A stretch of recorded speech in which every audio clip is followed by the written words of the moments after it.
2025. I will now ask Georgia to call the roll for attendance.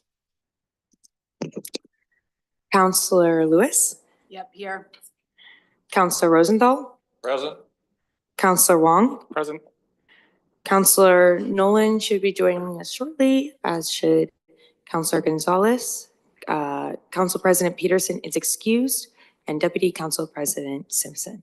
Present. Thank you, Georgia. Before we begin our agenda items, can we please play the safety video for our in-person attendees?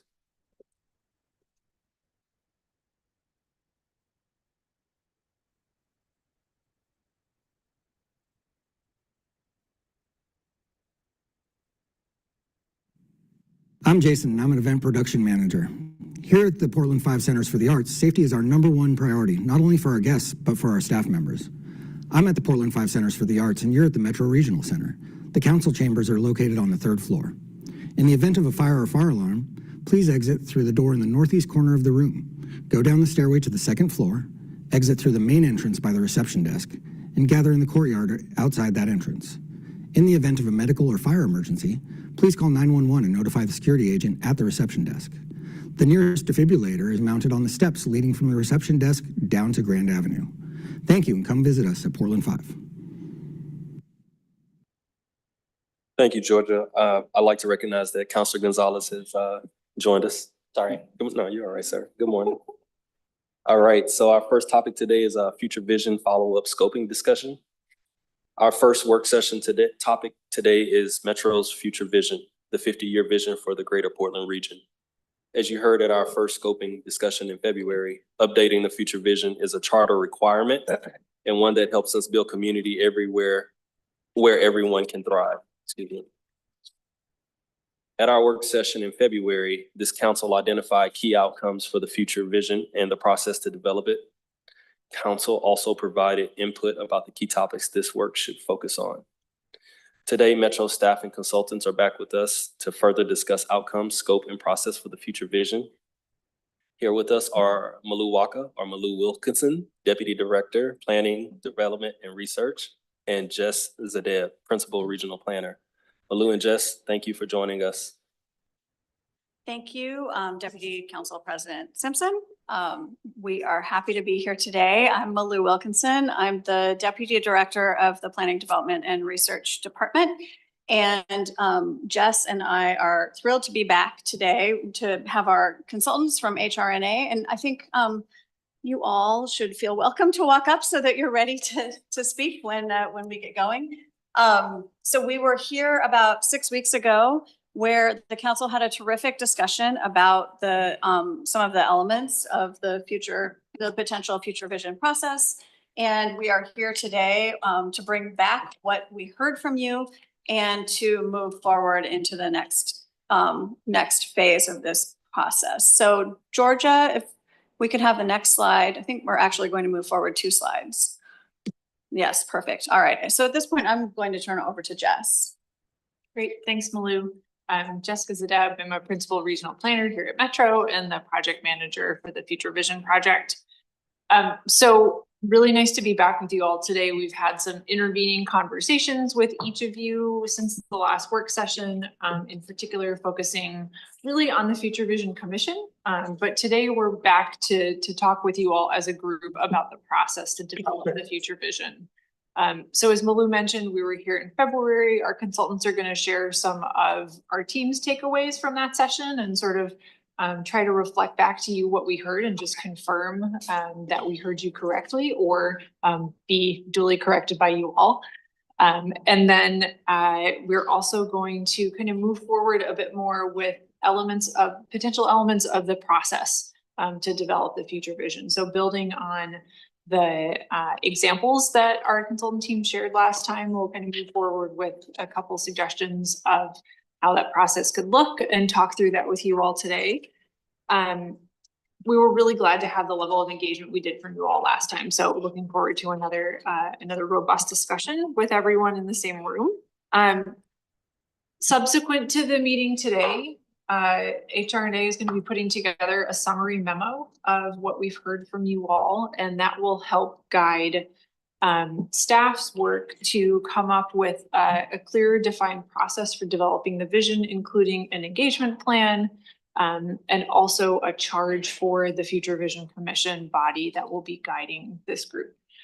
We'll come back to you all again in the next couple months with those items, both individually and back here in another council work session and a meeting eventually, probably in June, to appoint that commission and talk about the process. So I'll turn it over to Connie, who is going to facilitate the session today. Good morning, counselors. Happy to be back. And just as a reminder, you see our faces and you see it's here. I'm Connie Chung. I use she, her pronouns. I am partner in charge of HRNA's effort, working and partnering with Metro on this. And I am joined by Janine Clark, a senior analyst based in Austin, Texas. I use she, her pronouns. And Jill Schmidt-Bengochea, director in our Los Angeles office. I use she, her pronouns. And I have to share my fun fact again that I was once an intern at council work sessions here about some 10 to 12 years ago. Come on, full circle. I love that. Love that. You hear that? Do y'all mind pulling y'all mics a little closer? Absolutely. Thank y'all. So today's objectives are twofold. First is to reflect and align on the goals, topics, and process principles on the future vision process itself, including reflecting a bit on the February work session.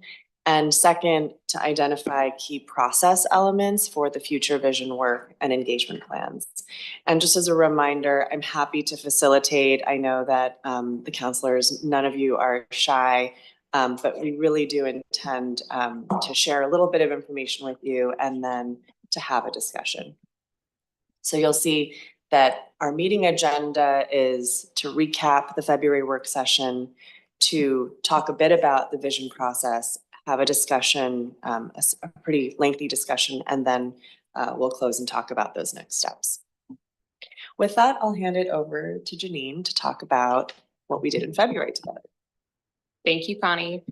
Okay, so we started in February on our next slide, which is why did we establish a vision? We kind of explored what this process is for you all at Metro. Right now, you all are scoping kind of the process to develop that future vision that you're required to create. And really today we're focused on that rectangle on the far left side that's light blue, that's the future vision process. The process, as we discussed, is kind of an important part that will get you to your vision update, that document saying, you know, in 50 years, this is where we want to be, so that you may take some actions to get there via an implementation plan, your growth concept, and other tactics. We also went over some examples of some best practices in different communities. And on the next slide, there are just a couple of process elements that we saw as core themes kind of across those 4 different communities that we reviewed. There's a values input kind of moment where the community can say, this is what we value and kind of what we appreciate about our community. Looking at some trends of where we are and kind of understanding where we might be headed. Talking about some vision statements of, you know, in 50 years, we want to look like this. I want my granddaughter to be able to do this in the Metro region in 50 years. Reviewing some guiding principles and getting to some action-oriented goals. And today, really what we want to focus on is this process. We heard from you all some goals that you have for what you want this to look like for Metro. And so Jill is going to just reflect on what we heard, and then we'll go through some process elements that we think will get you there. Yeah. So in our last session in February, we heard a few themes as to what the future vision process should be or can be. The first, it's an opportunity to incite excitement and dreaming about our region's potential. This can be a really positive, aspirational conversation with the region. That it should be aspirational and supported by a plan that is actionable. Multiple counselors commented on not wanting this to be something that sits on a shelf, but rather is something that stays on people's desks and guides everyday work as a sort of North Star. It should combine rigorous analysis and inclusive community engagement. That this should be informed by data, both understanding the current moment as well as the trajectory that the region is headed in, and that it should bring a number of voices to the table, those who weren't included previously, youth also as a key group to engage. It should provide a basis to open difficult conversations and grapple with tough questions, but this is an opening to have those harder conversations with residents of the region and stakeholders. But it should reflect the unique attributes of the Portland region. It should be unique to this particular region, and it should embody regional coordination, bringing the full region to the table and its representation. Next slide, please. We also heard that the future vision should broadly include the following topics, and we know this will continue to be refined, but the 5 that emerged in February are creativity and innovation, including arts and culture, economic prosperity, sports and sports tourism, as well as workforce development specifically, climate resiliency in terms of energy and resources as well, thriving places, land use, transportation and housing, and racial equity. Next slide. And finally, we heard that the future vision process should build on initiatives and organizations already engaged. Again, noting youth voices as a prominent group the council wants to make sure is included. It should include those who are left out of the 1995 planning process, work with the business community in part to really build the investment from the business community to see through the implementation plans that follow. And it should reference data-driven trends. Again, that understanding of where is the region today, as well as where is the region headed, or where can we imagine our future direction. And I'll turn it back to Connie. Yeah, and I think I just wanted to connect with each of the counselors and talk about this question here. What stuck with you since the last meeting, for example, and maybe I'll call on my colleagues as well. What has stuck with me since the February work session was really all of your emphasis on the process is actually one of the outcomes that we're kind of most excited by. And I think the way that we phrased it on the previous slide was the opportunity to incite excitement and dreaming, and to actually do that through a really successful process. Janine and Jill, do you want to just say what stuck with you? Yeah, I think I saw your enthusiasm to really harness what's good and what you love about this region to kind of get to where you want to be, and not just this region, but the opportunity to kind of work beyond the metro boundaries to kind of make this an area that is thriving for everyone. And so I really was taken away with kind of your enthusiasm for the people you represent.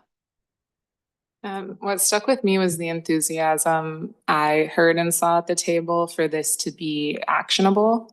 And while a vision statement doesn't necessarily lay out the actions, the idea that this room's committed to building a vision that can serve as a North Star is very exciting, especially in the moment Portland's currently grappling with. Councilor Simpson, would you like to either go first or call on some of your colleagues? We can do a round robin this way, starting with Councilor Wong, Councilor Gonzalez. Or wait, let's go with Councilor Gonzalez first and then Wong. Or whatever. Wait, with me? I'm mixing it up. Start with me? Yep, I'm gonna mix it up. Surprise. So what has stuck with me since the last meeting? Oh, God. Well, the world is literally changing.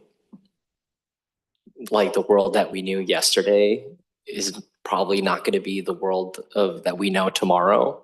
And I mean that like nationally, the way our country is showing up in global national spaces. So I think that is one very real thing that I just want to call into this space. And when I think about the next step then is, how do we position our incredible region to try and read those like headwinds and position ourselves to achieve our goals? So I think that is like really high level, not helpful, but vibes, you know? I think I've had a lot of really meaningful conversations, and like as a part of the scoping and pre-scoping, and have appreciated sharing, some of those spaces with Jess and some of our staff too. But I think from what I've seen in the slides, it feels like we're really on the mark. So I feel really good about that. I think there is a huge appetite for us to position ourselves as a place where young families can grow, businesses can grow, and communities are deeply intertwined with nature. I think those are some of the takeaways that I really like, if I had to cement it into themes. And I think that high level, just again, keeping it super high level in a way that could be helpful for us in this conversation is that. And like, I want to really emphasize that connection to place. And so I appreciate the slides demonstrating how important it is going to be for us to not just engage with civic leaders, environmental leaders, community leaders, but also the business leaders that decide to keep their business here and to grow their business here. And hopefully to give us the opportunity to not just export our goods, but export our culture and our values as well, I think is really, really just top of mind. So I hope that answers the question. Yeah. And I really want this to be a dialogue, you know, and I appreciate Councilor Simpson setting it up that way for us. So this will not be the last time I share vibes with you. It won't be. Yeah. We can guarantee that. Today, but that is like the first thing that has really just stuck with me.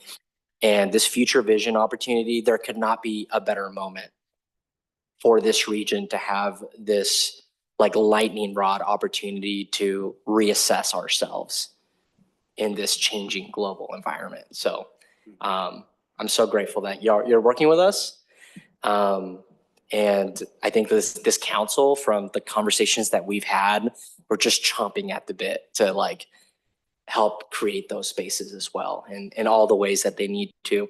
And lastly, I think this process is really important, and it's also more than the process. I think every step that we take as individuals, whether staff or elected, it's like the connective tissue between processes in which we like reaffirm that governing and those decisions that recommit to those values that will help us get to that place. Because having a great plan and a great something that sits on a shelf is just that. But it's like those actions, every single iteration of that plan, that reinforce the way that we make decisions. Right? You know what I mean?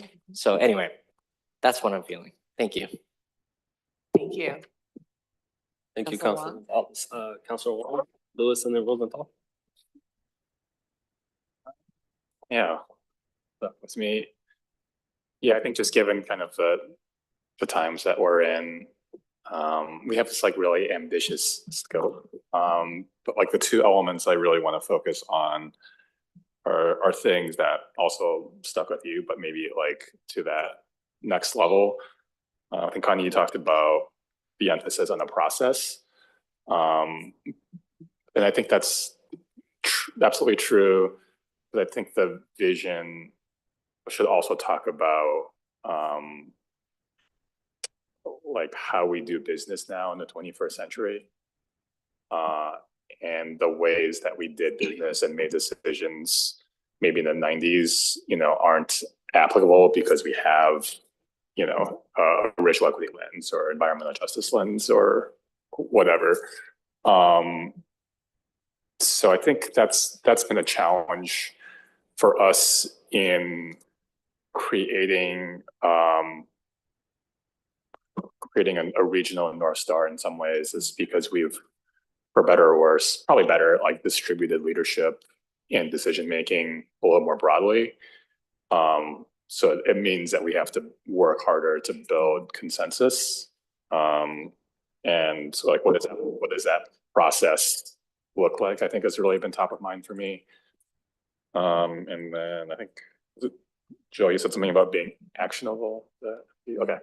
And just on the actionableness,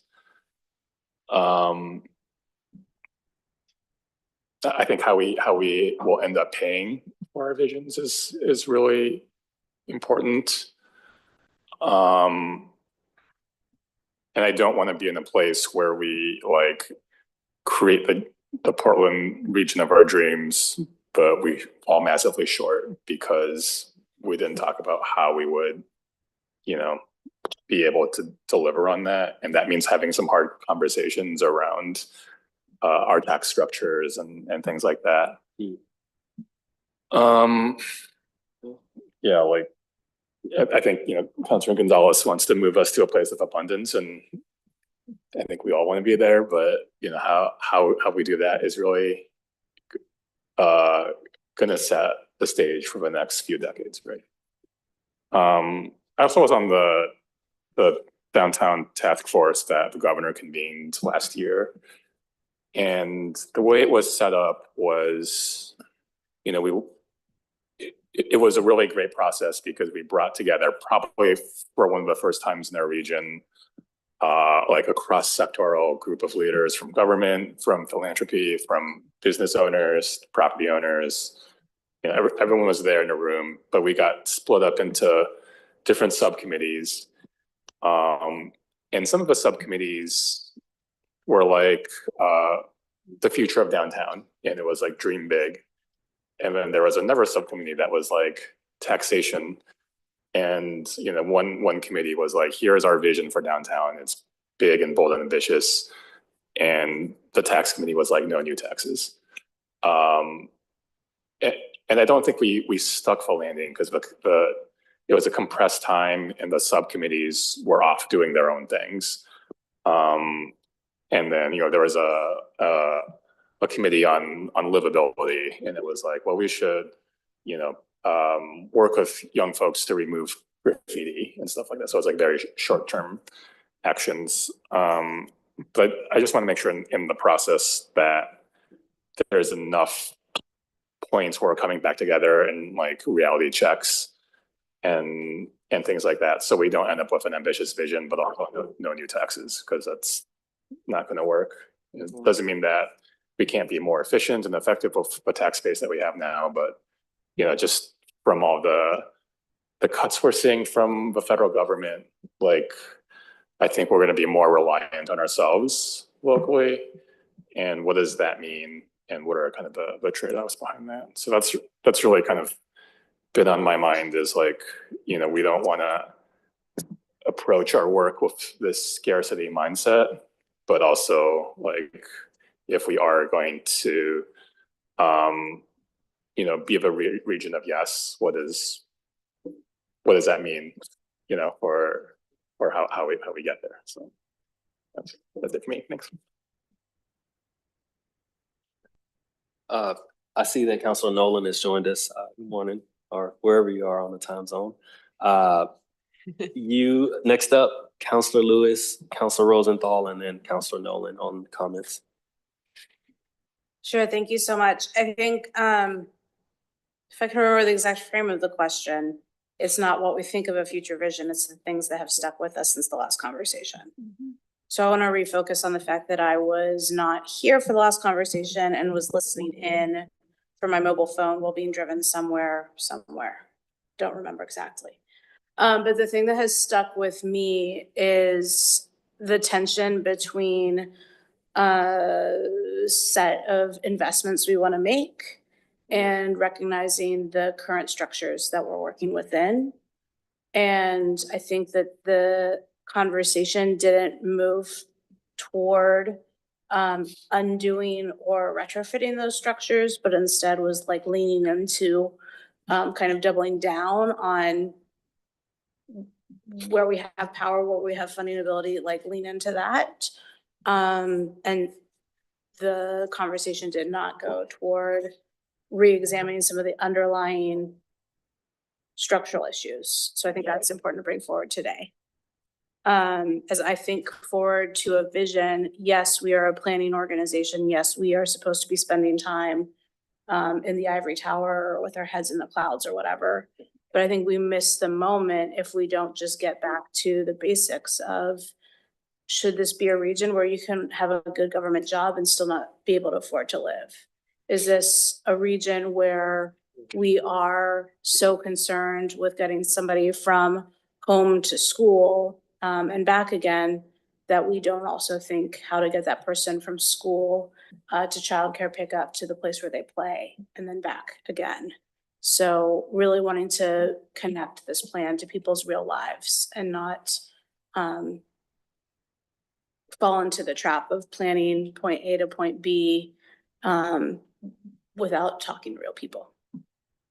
Counselor Lewis, can I ask just a follow-up question? When you're talking about the structures that we're in and the tension with the investments we want to make, are you referring to the investment in the future vision process? No, Or I'm a thinking larger- mostly about like taxes, fees, revenue, and how governments either can over deliver on certain utilities and services while having gaping holes in others. Thank you.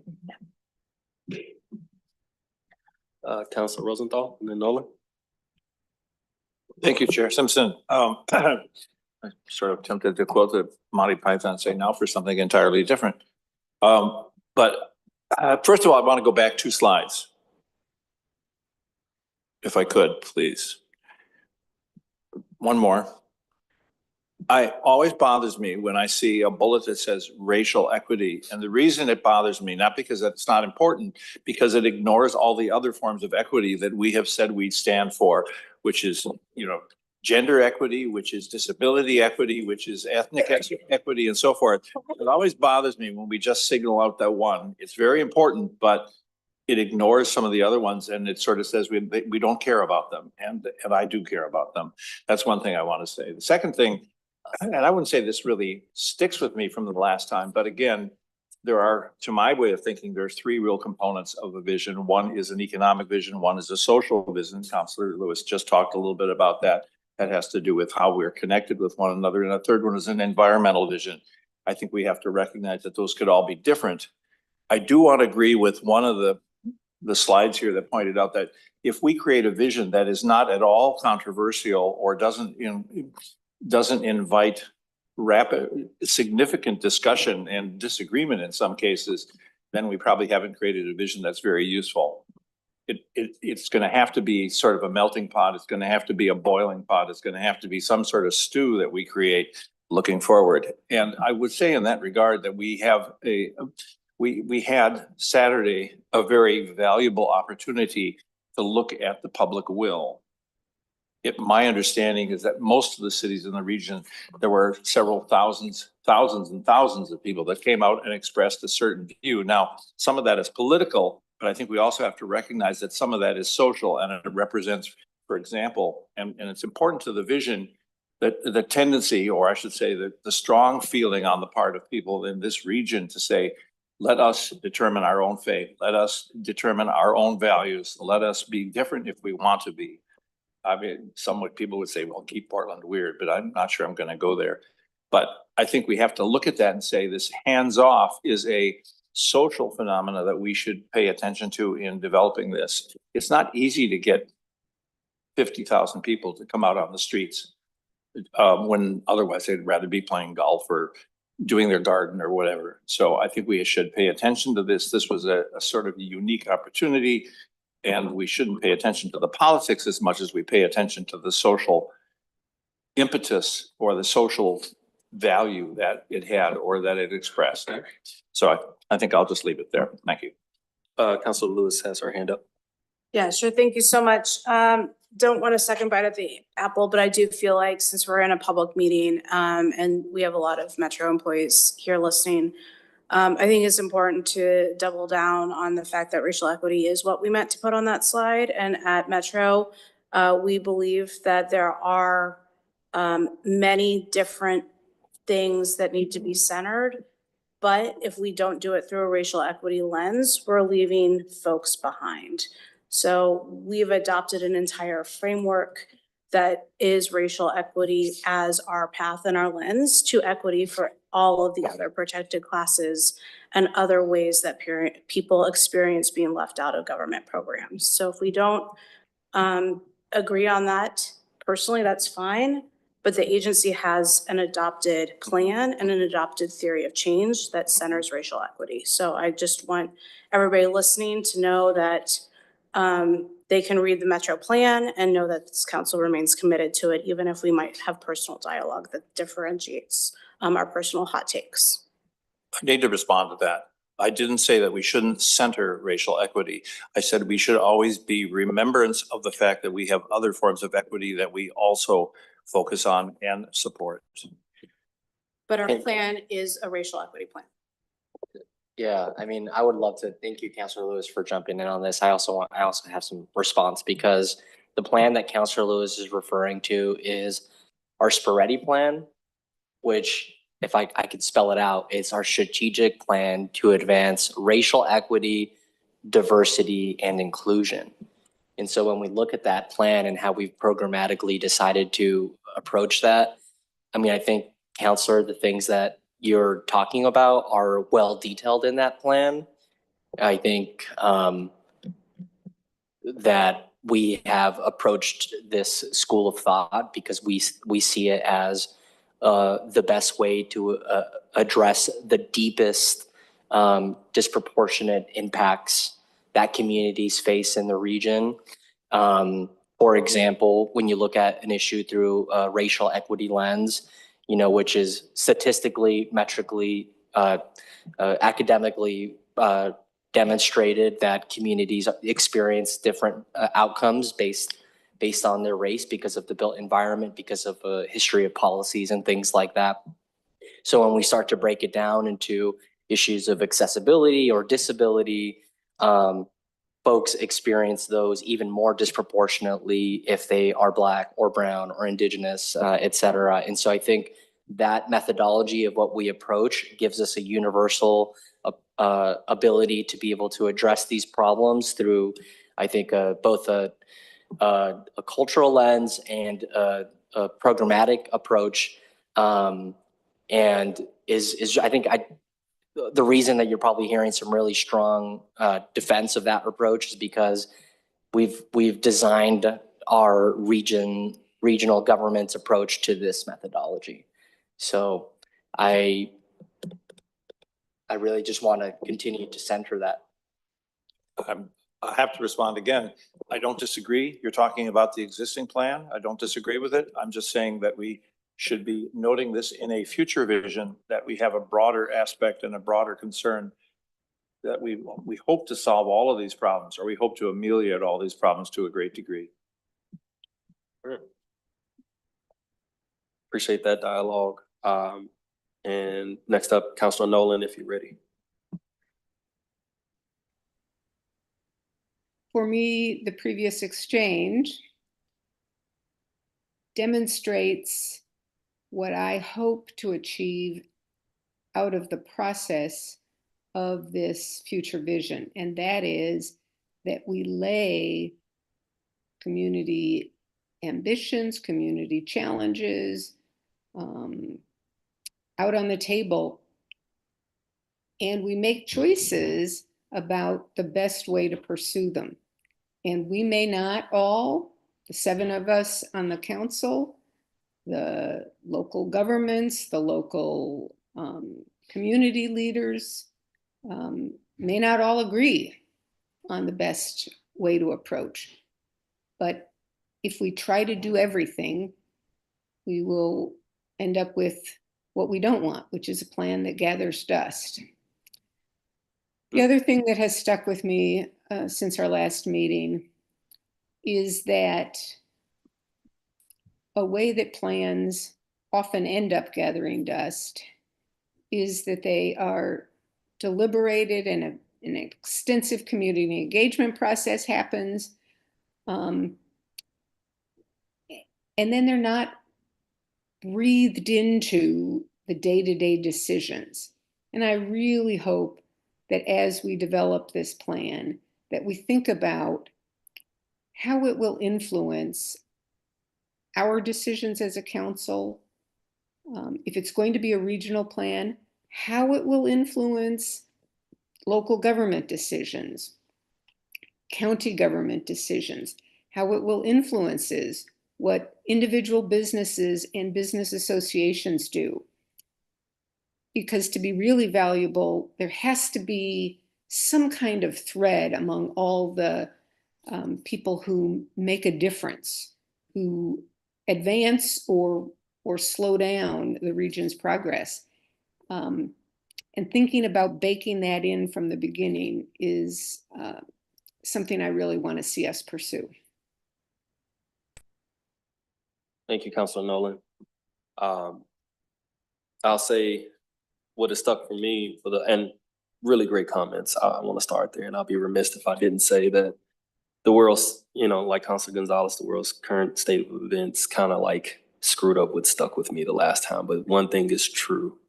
When I talk to folks in my community, in the Black community, in and around Portland and in the metro area, one thing is tried and true. They want to understand how we are going to have actionable economic and workforce opportunities for folks to tap into. And I will say that is heightened with so much uncertainty coming from the federal government right now.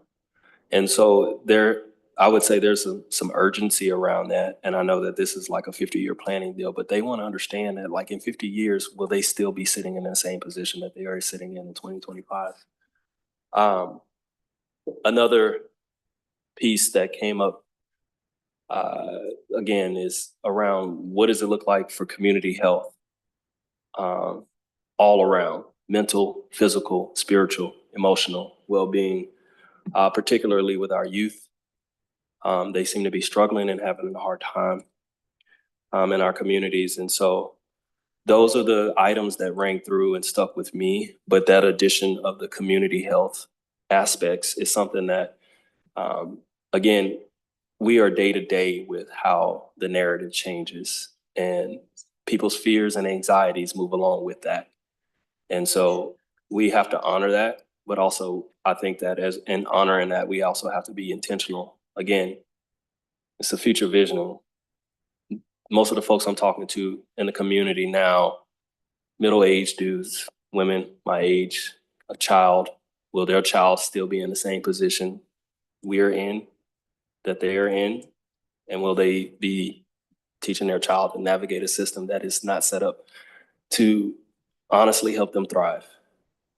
So I'll leave that there. Thank you, counselors. Janine? Yeah.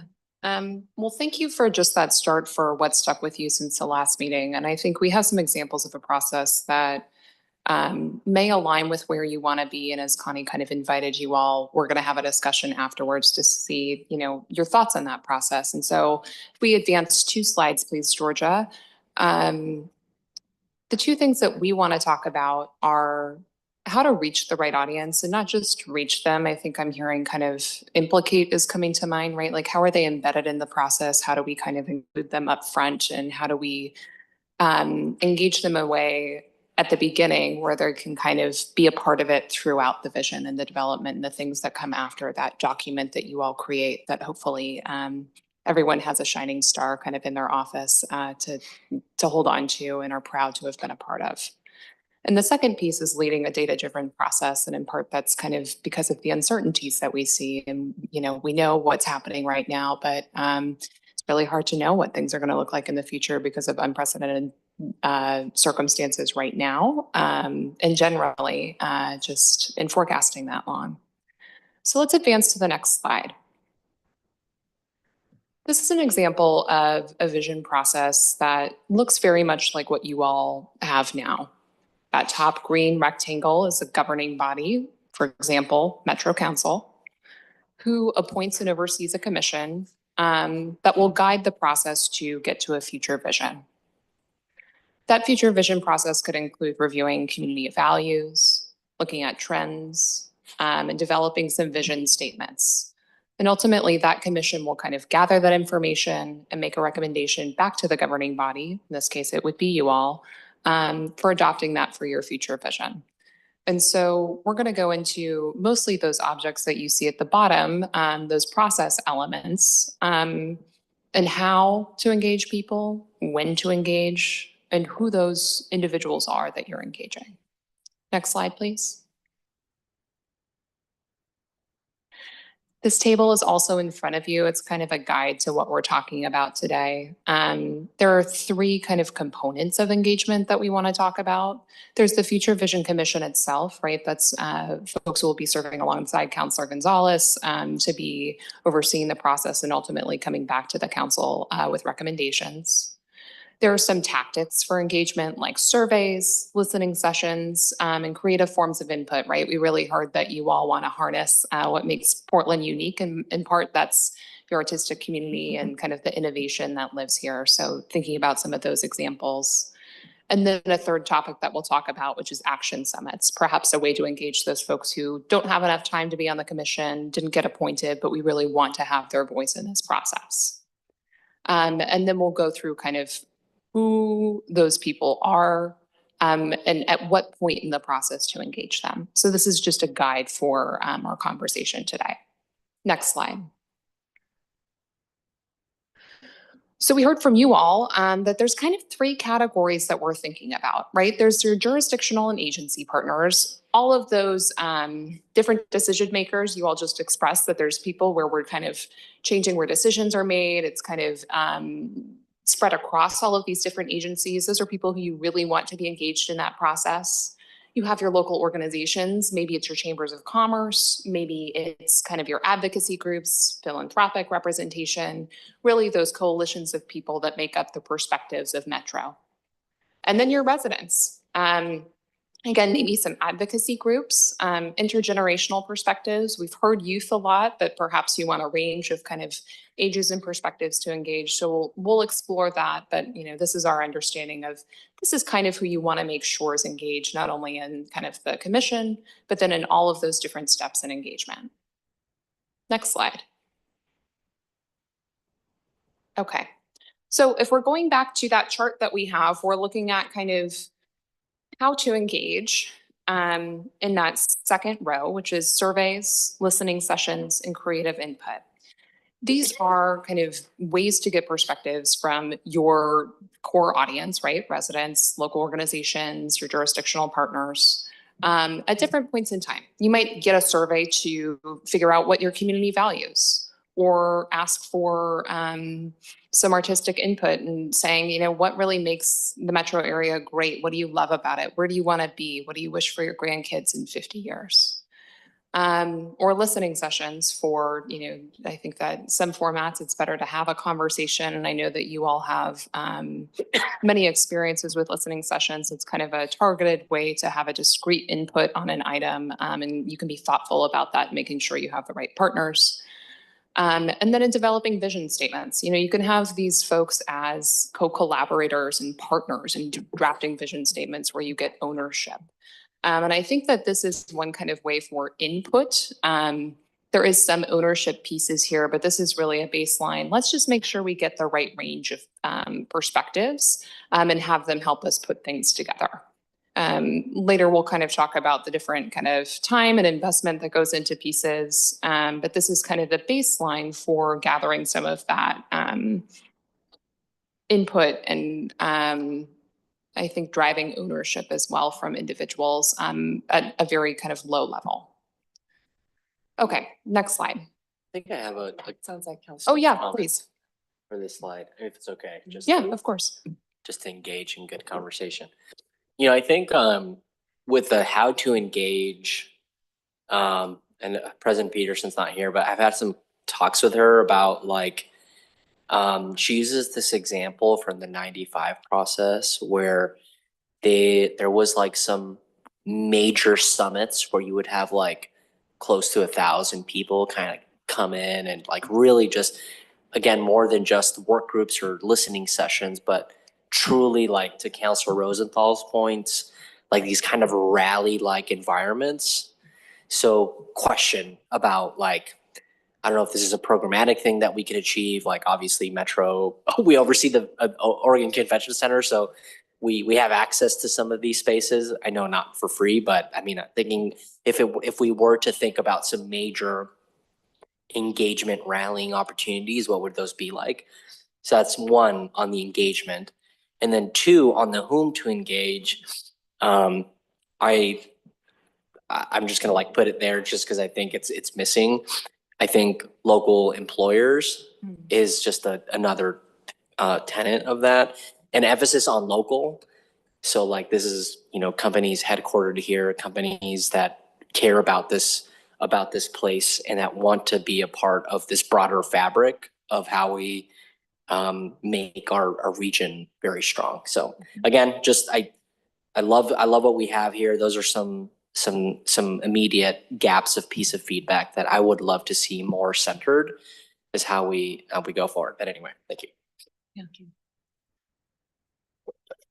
Counselor Wilson. Can I ask just a couple quick questions? Could you clarify a little bit more exactly what creative input includes, and do listening sessions include something like Chautauquas? That's a great question. I think, so we're going to get into some action summits that I think might reflect more of a Chautauqua type piece. Could we talk about that, or do you want to reflect to me kind of what that process would mean to you, like a Chautauqua type? Well, Councilor Gonzalez just sort of mentioned it when he mentioned the convention center, and I can imagine having the commission hold just a large Chautauqua at the convention center just to get people to input.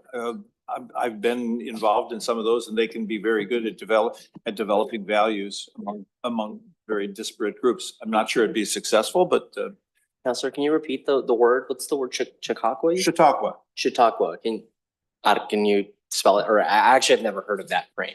Really? Yeah, Chautauqua. How do I spell it? I think I can Google it, but CHATAQUA. It's based upon a series of meetings that they used to hold, or they started holding in Chautauqua, New York, and it was to discuss community values, basically. And this was back in the 18th century, I think. Yeah, and there Anyway, were some never heard of teacher it. gatherings and things kind of as a result of that. And so I like that spirit and kind of the word that you use to invoke that idea. And so very much part of the consideration of like, you all are having that mindset of, yeah, let's get people in the same place and talking to each other about what we value. Harnessing 1995 from Councilor Peterson. And I think if we go into the next slide, I'd love to just kind of talk through the idea of an action summit, which I think very much reflects that. So, you know, a listening session might be great. Look at that. getting some input. Well, I love it. Oops. That means that we gathered here to be aligned, and maybe we're not. Councilor Simpson. I did want to come back to that last slide before you jump over on creative output, because I immediately thought about the youth, and I'm like, what is that youth engagement gonna look? Because that's who you're gonna get. With, you know, I think about engaging high schoolers, college kids. I mean, if we want to get, you know, bold, I mean, we have a couple of spaces we operate with community enhancement grants. We can engage with middle school kids to get their input, and so I'm curious to hear about that creative input too as well, because I think that the youth voice is going to actually be the voice to really be the weight of this, because this is the world that they will ultimately inherit. Yeah, and I think, you know, there's a couple of ways to do that and examples that I'd love to pull through and kind of what we give you in creative input. I think that that's one way. I know you all have some ideas too about how you want to engage youth. There's great models of youth councils and that kind of thing. And so we'll be sure to include some specific examples there. And even in the case of an action summit where, let's say that there's members who very much, not everyone's going to be able to serve on your commission, but there are people who you want to make sure are a part of the process, who are engaged, who kind of have that input. And I'm kind of thinking back to what Councilor Nolan said, which is kind of bake it in from the beginning, right? You want people to kind of see themselves in it. And so an action summit may be similar to the 1,000 folks in 1995, but really focused in on, you know, this example is one of a mobility summit that was held in Charlotte when they were creating their vision. It was topic specific, definitely paying attention to making sure it's not siloed and kind of building back up, but an opportunity for discrete input for people who care about Metro, who care about the topic, who have an invested interest to create a vision, to maybe give feedback on the vision. There's different points that you will be there, but this is a way to kind of embed those who aren't going to be on your commission, but who very much need to be a part of the process. Okay. If I might just add one suggestion, I mean, it would strike me as a wise possibility to try and bring some discussions, listening sessions, or Chautauquas to the high schools. all of the high schools. And if you can guarantee the students could get out of algebra, I'm sure they would be very enthusiastic. Yeah, Counselor Lewis. Yeah, one note on what you just said, and I think it was really good. But you said you want people who care about Metro to show up. I would also like us to be explicit that we want people to show up who don't care about Metro. Sort of like how, before I was on Metro Council, I put my garbage out, it got picked up, and I didn't care. That is what we want. If people don't know we exist because everything is going so well, that is fine. But we still want them to show up because they care about their city, they care about their county, they care about their neighborhood. So we have to get outside of the bubble who know what Metro is and care about Metro. Because there are people, frankly, who care about good government service who actually think we're an extra layer. And that's fine. They still need to be in the room. And in fact, we need to work extra hard to make sure they have a voice in the room. So not counter to what you said, but some flavor. Absolutely. Okay. All right, so I think we're gonna move on kind of in this part of the presentation to the next slide. And I'm gonna pass it over to Jill. So meaningful engagement can be achieved within a variety of time and timeline investments, right? Both in terms of Metro staff and their resource or capacity commitments, as well as the timeline for this visioning process. And this is not necessarily fully representative of a true, linear spectrum of time and investment for different tools to engage community members, but rather just meant to illustrate that there are a number of tools that you can employ and different ways to structure them and to sequence them so that you can reach everyone that you're speaking to. And I'm thinking a lot of Councilor Nolan's comment that I took to mean that this vision ultimately must resonate. And the way to have a vision that resonates is to really bring all of the individuals and organizations that you all have been naming into the process in the way that is going to be most suitable to evoke their ambitions, their aspirations to lay on this table, as Councilor Lewis had said. So the key here is really to ensure that range of perspectives. And I think one thing I want to also make sure I call out is the amount of consensus that there is at this table already on that as a core value for this process. That really stood out to our team in our last session as a principle that you all hold, to have an inclusive process and make sure no one is really left out as we have that dialogue. Next slide, please. To the comments about creative input, there are a few examples, two that we wanted to share today with this group, come from Philadelphia and Pittsburgh. In Pittsburgh, Pittsburgh Builds Bridges group really started more as an anti-bullying initiative from a mother whose son was being bullied for his faith, and formed one event to really paint a mural that became part of a larger initiative or built some momentum within the community to promote diversity, inclusion, and unity. Sometimes folks come together to paint the same image, sometimes there are multiple images, but the idea is to add a stroke, at least a brush stroke, to the mural. And they foster dialogue through these events by asking the question to folks as they're painting, how do you help build bridges? Much like Portland, Pittsburgh, of course, is a city of bridges. So the metaphor has a bit more resonance here.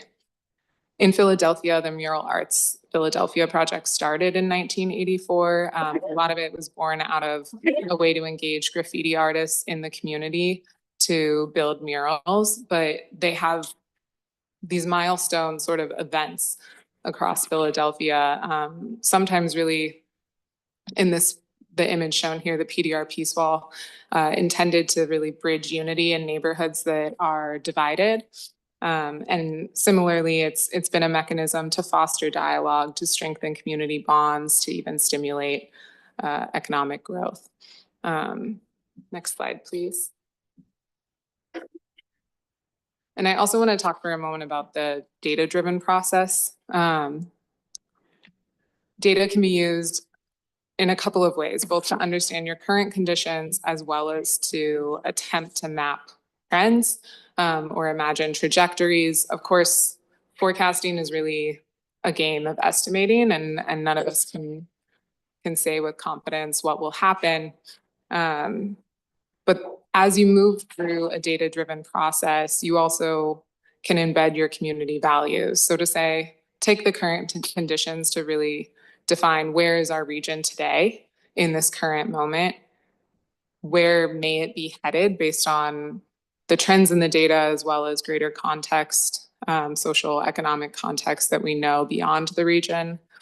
But then grounding in those community values as a way to really set the guidepost as to which direction do we want to coerce it in. And that's really where your vision statement comes up.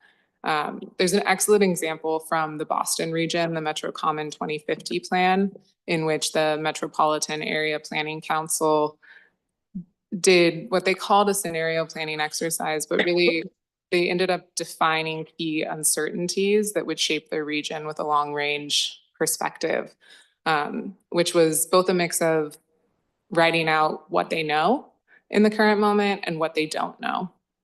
So for example, knowing that care workers would continue to increase in demand in the economy because the population is getting older, because we already see demand for childcare that is unmet.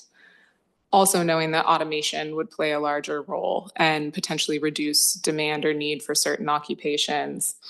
But they also go on to say what they don't know about automation in terms of potential occupations that it may generate a need for, or how remote work trends could change commuting and transportation patterns that really still haven't stabilized or shown themselves out yet. So a combination of putting forth both the known truths and key uncertainties to bear in mind as they move forward and take the vision with them in facing new challenges and opportunities or change.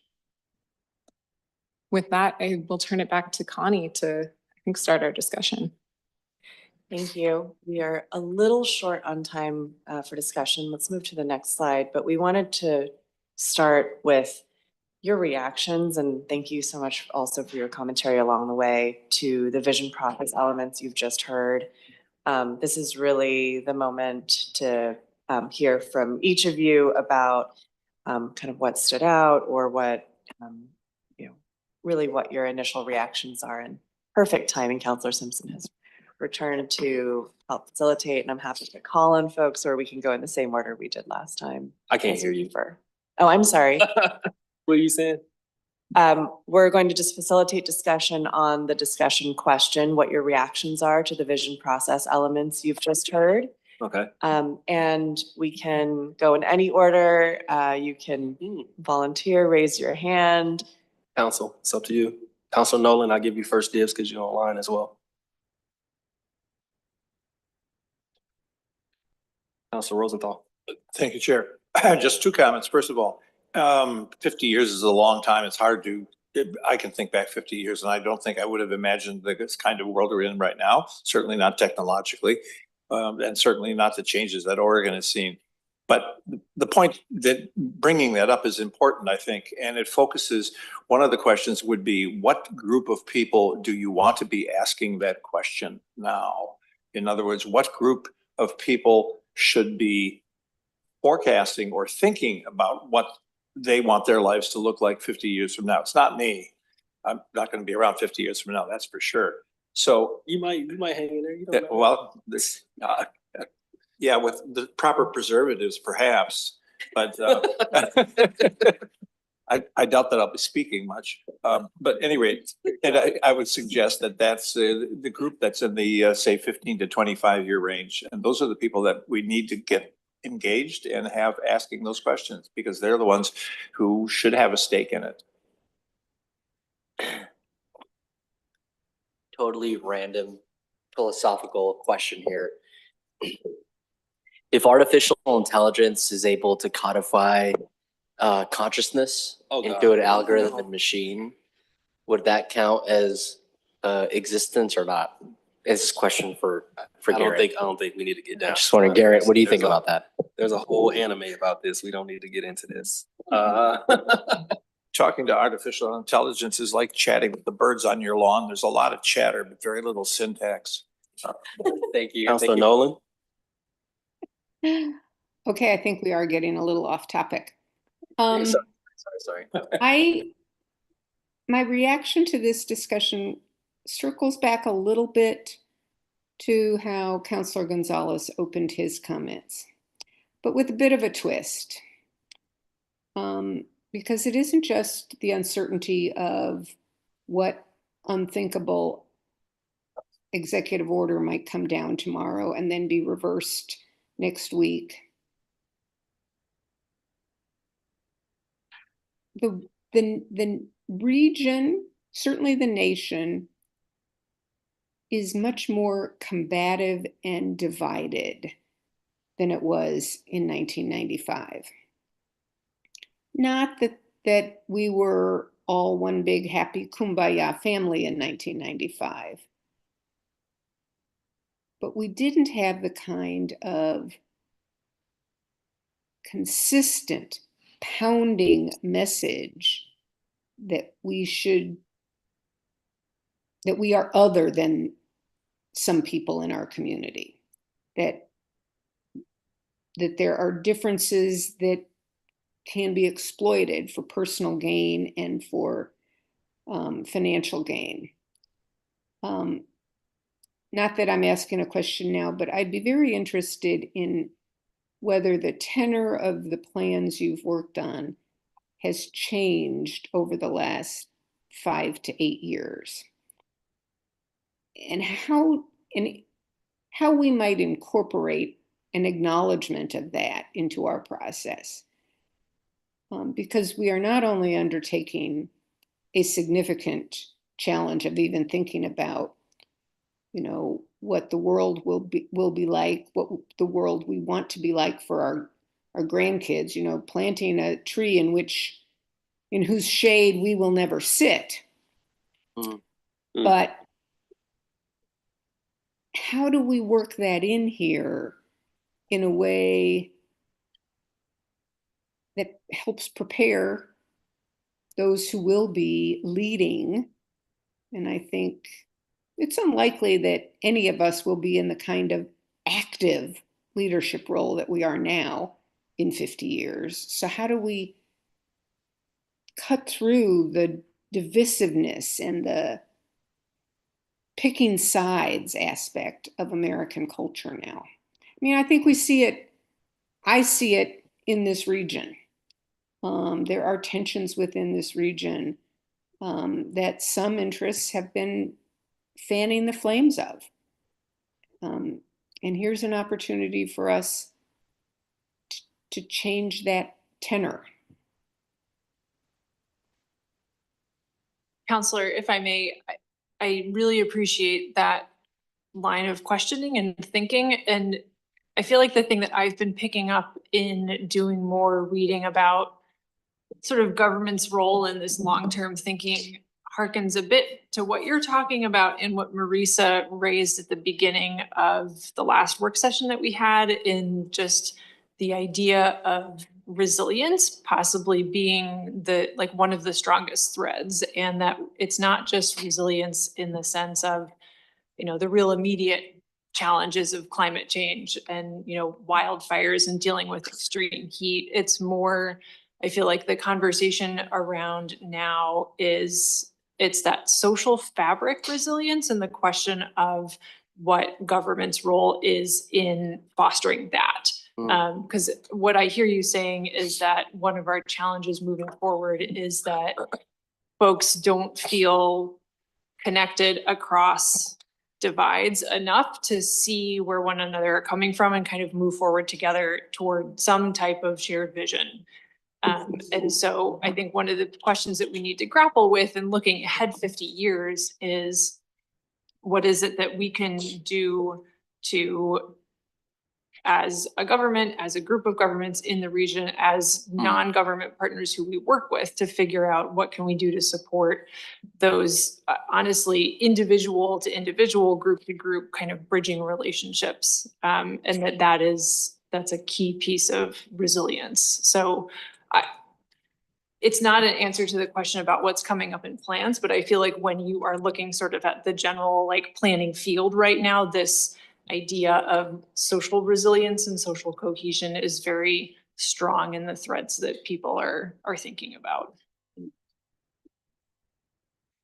I want to just chime in. I think my initial reaction to this, because I have to put things into a timeline that I can understand. And so like in 50 years, my son will be 62 and I'll be 90, God willing, right? 62 and 90, that means he's going to see a world that is drastically different than what we're looking at now, hopefully. But also like, when I think about this process and the first iteration of it, like there was nobody that looked like me on that table. And so like, this is an opportunity to hear the voices of folks that, I mean, and it feels like this, and I know we're getting better at it as a region, but like, we don't listen to the Black community. It just doesn't feel like we get lip service.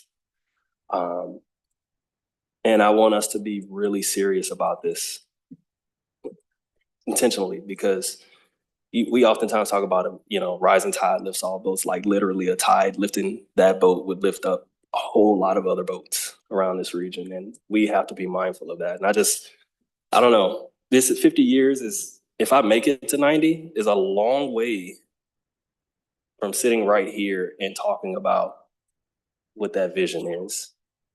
And I just want us to be mindful that like, do we want another 50 years to go by where we are just continuing to alienate, minimize, ignore a community that has already been through the tranches in this region, and no restorative help or justice has been applied in a real way?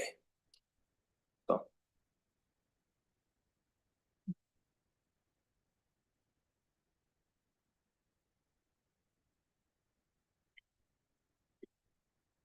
Sorry, I didn't mean to bring the whole room down. Y'all can still talk now. That was deep.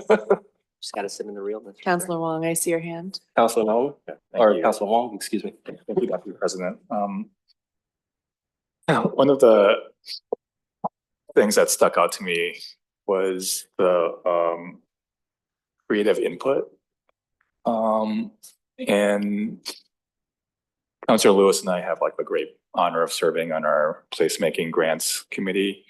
And each year we get maybe, I think this year we got like 100 applications from cultural and art organizations. And just like reading through some of those applications, you actually do get a sense and feeling of like the vision that artists have for our region. So I was hoping to like harness that energy and creativity a bit more, and maybe there's some interaction between this process and the next round of placemaking grants that we have, or it might be a special call or something like that. But I really do see like our artists leading the way and being kind of, you know, visionary social leaders. And yeah, it'd be a shame to not tap into that energy in this process.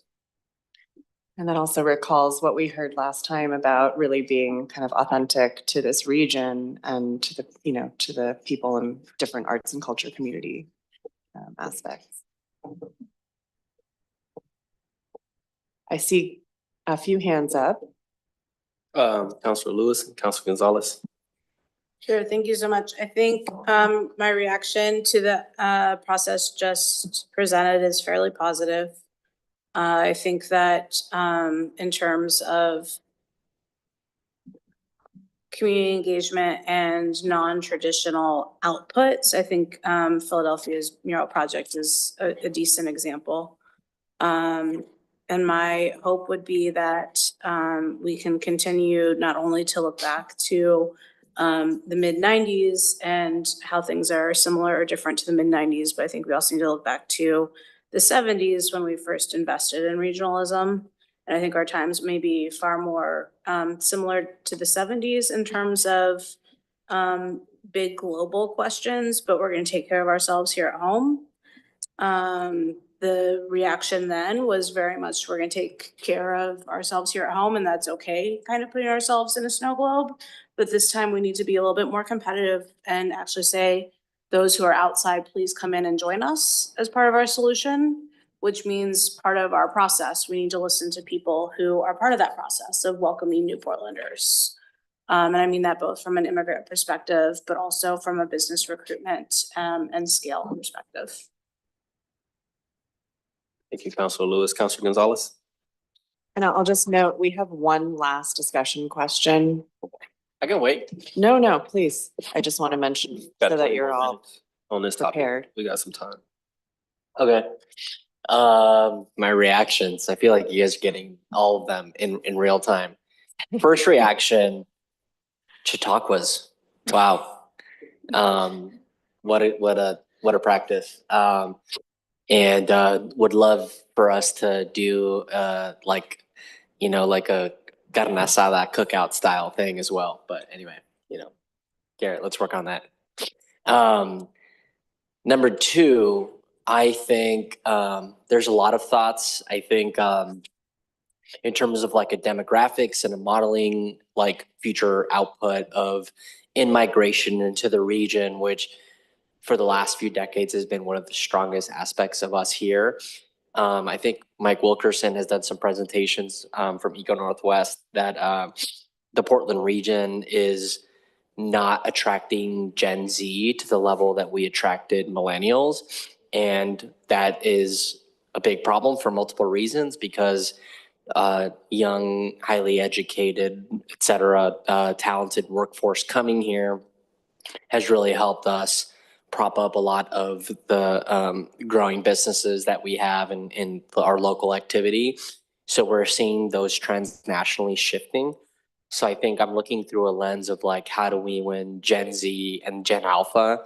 How do we become a region that is appealing, affordable? Frankly, I think it's a question of cost of living. Like, people just can't afford to live here.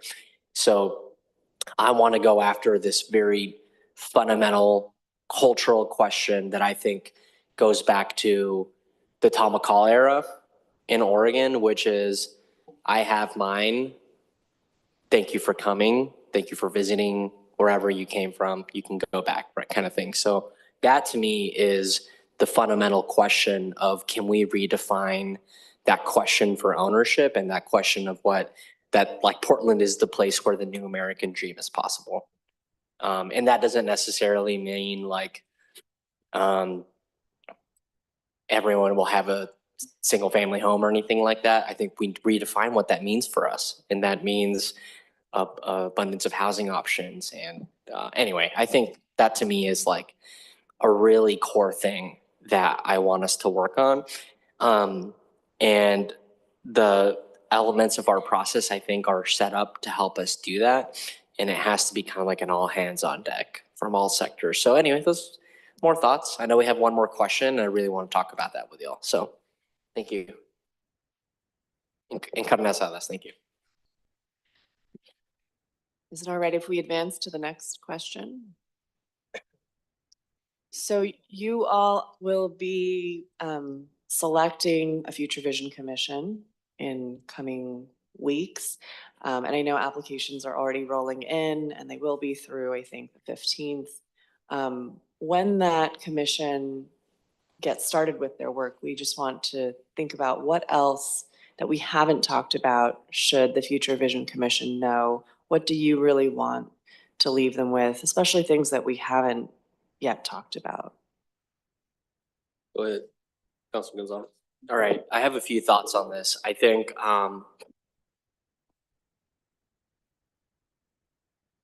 in terms of like, I'm really thinking about the role of Metro in these next 50 years. And I think Metro's history we've had supporters, we've had some naysayers around the approach of regionalism. But I think is, how do we make it very clear the value that a Metro regional government will bring to this region, aside from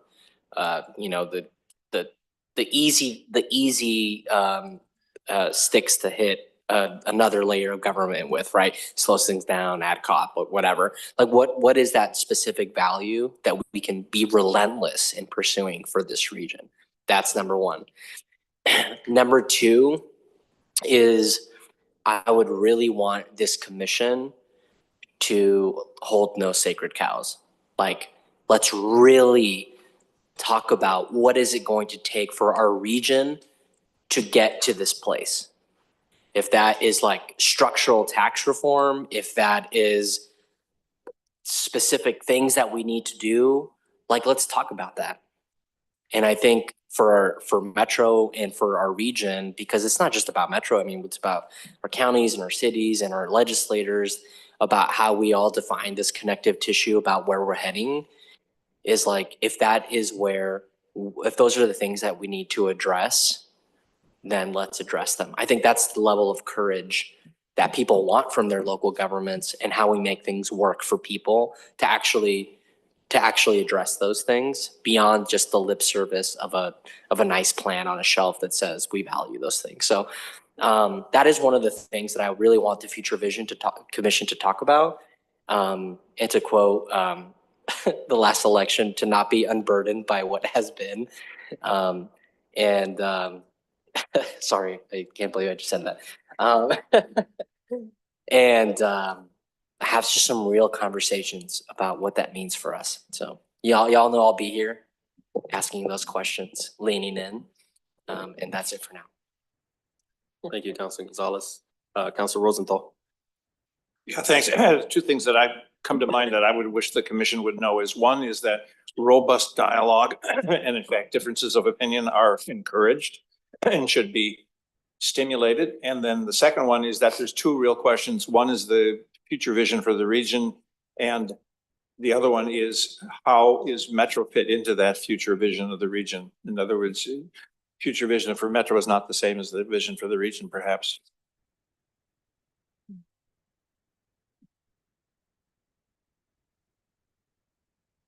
Councilor Lewis.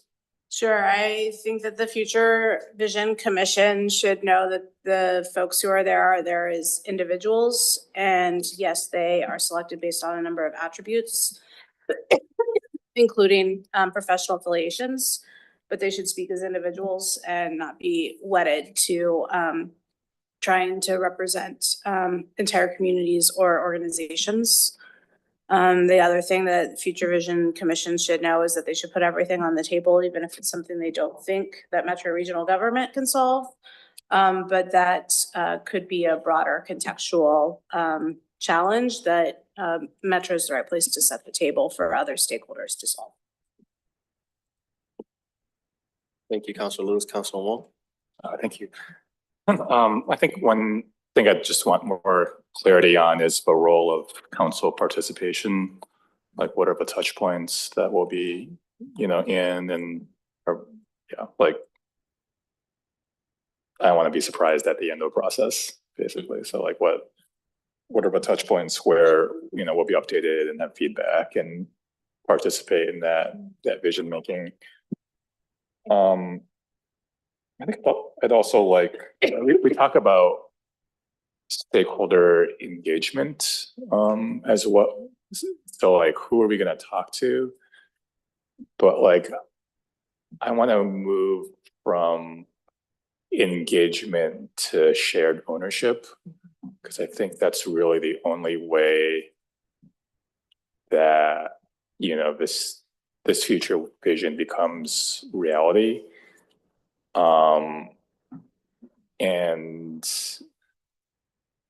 I think some examples of that might be, we have, a specific budget and limited reach. But like, what is the role of our private foundations in this work? We can't stipend participants, but, for various focus groups and workshops, like, what are foundations doing to support that? Because I think they're also thinking about, what our region mean, or, how our region will progress in the next few decades. Where should they place their investments to help support that? I think same for the business community. Like, I don't want them to think that this is just Metro's vision. This is a collective vision that we all have ownership of. And that includes, you know, the noodle shop down the street to, you know, our big headquartered companies, like, you know, like what is their role and, you know, how do they participate? And that might be, you know, some sponsored events or, you know, use of facilities or something, but I think sharing that burden will increase engagement and also just that sense of shared ownership. Counselor Wong, I really appreciate both of your points that you made here about the importance of the shared ownership of the vision. That's really the only way that the vision could be achieved. And we are, on the foundation side, we are, and the philanthropic side, we're working with Johannes on seeing if there are ways that we can engage some of the folks that are already engaged in the social innovation program. And while council is creating this Future Vision Commission, don't think that you're not going to be engaged all the way through this process. We know that we can't take up all of your time, but as you think about shared ownership, you have to own it just as much. And so don't think that you're not going to continue to be part of the process throughout the next, you know, however many months this takes. Our current plan is 18 months from the time that we start the commission, but you will be engaged.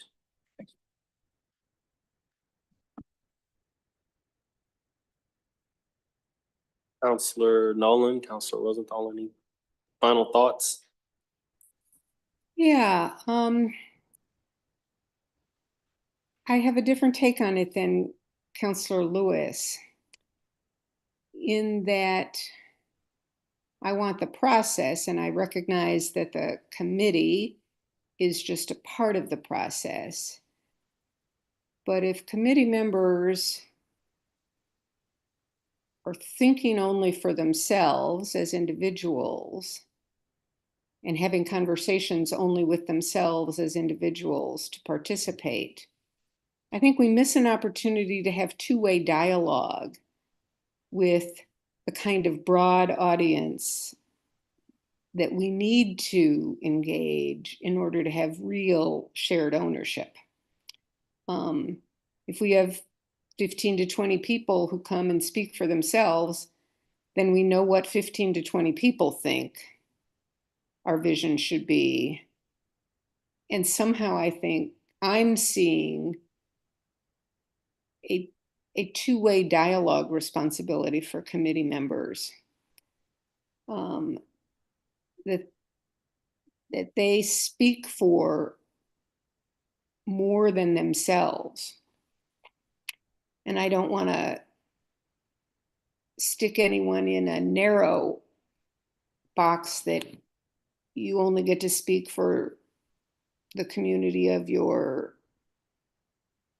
ethnic association, or you only get to speak for the community of your profession or the community of the city in which you live.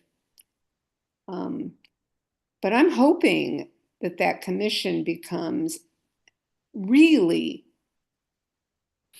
deep inside the communication back and forth of what's going on with the commission, and, you know, finding ways to hear from a wide cross-section of the region. So maybe we have some more discussion to do among the council, or maybe I should ask what we have envisioned so far in the role of each of those commissioners, committee members. Are they speaking only for themselves, or are we looking to them to find ways to bring to us, to the dialogue, perspectives of a broader community? And then how is that community defined or selected?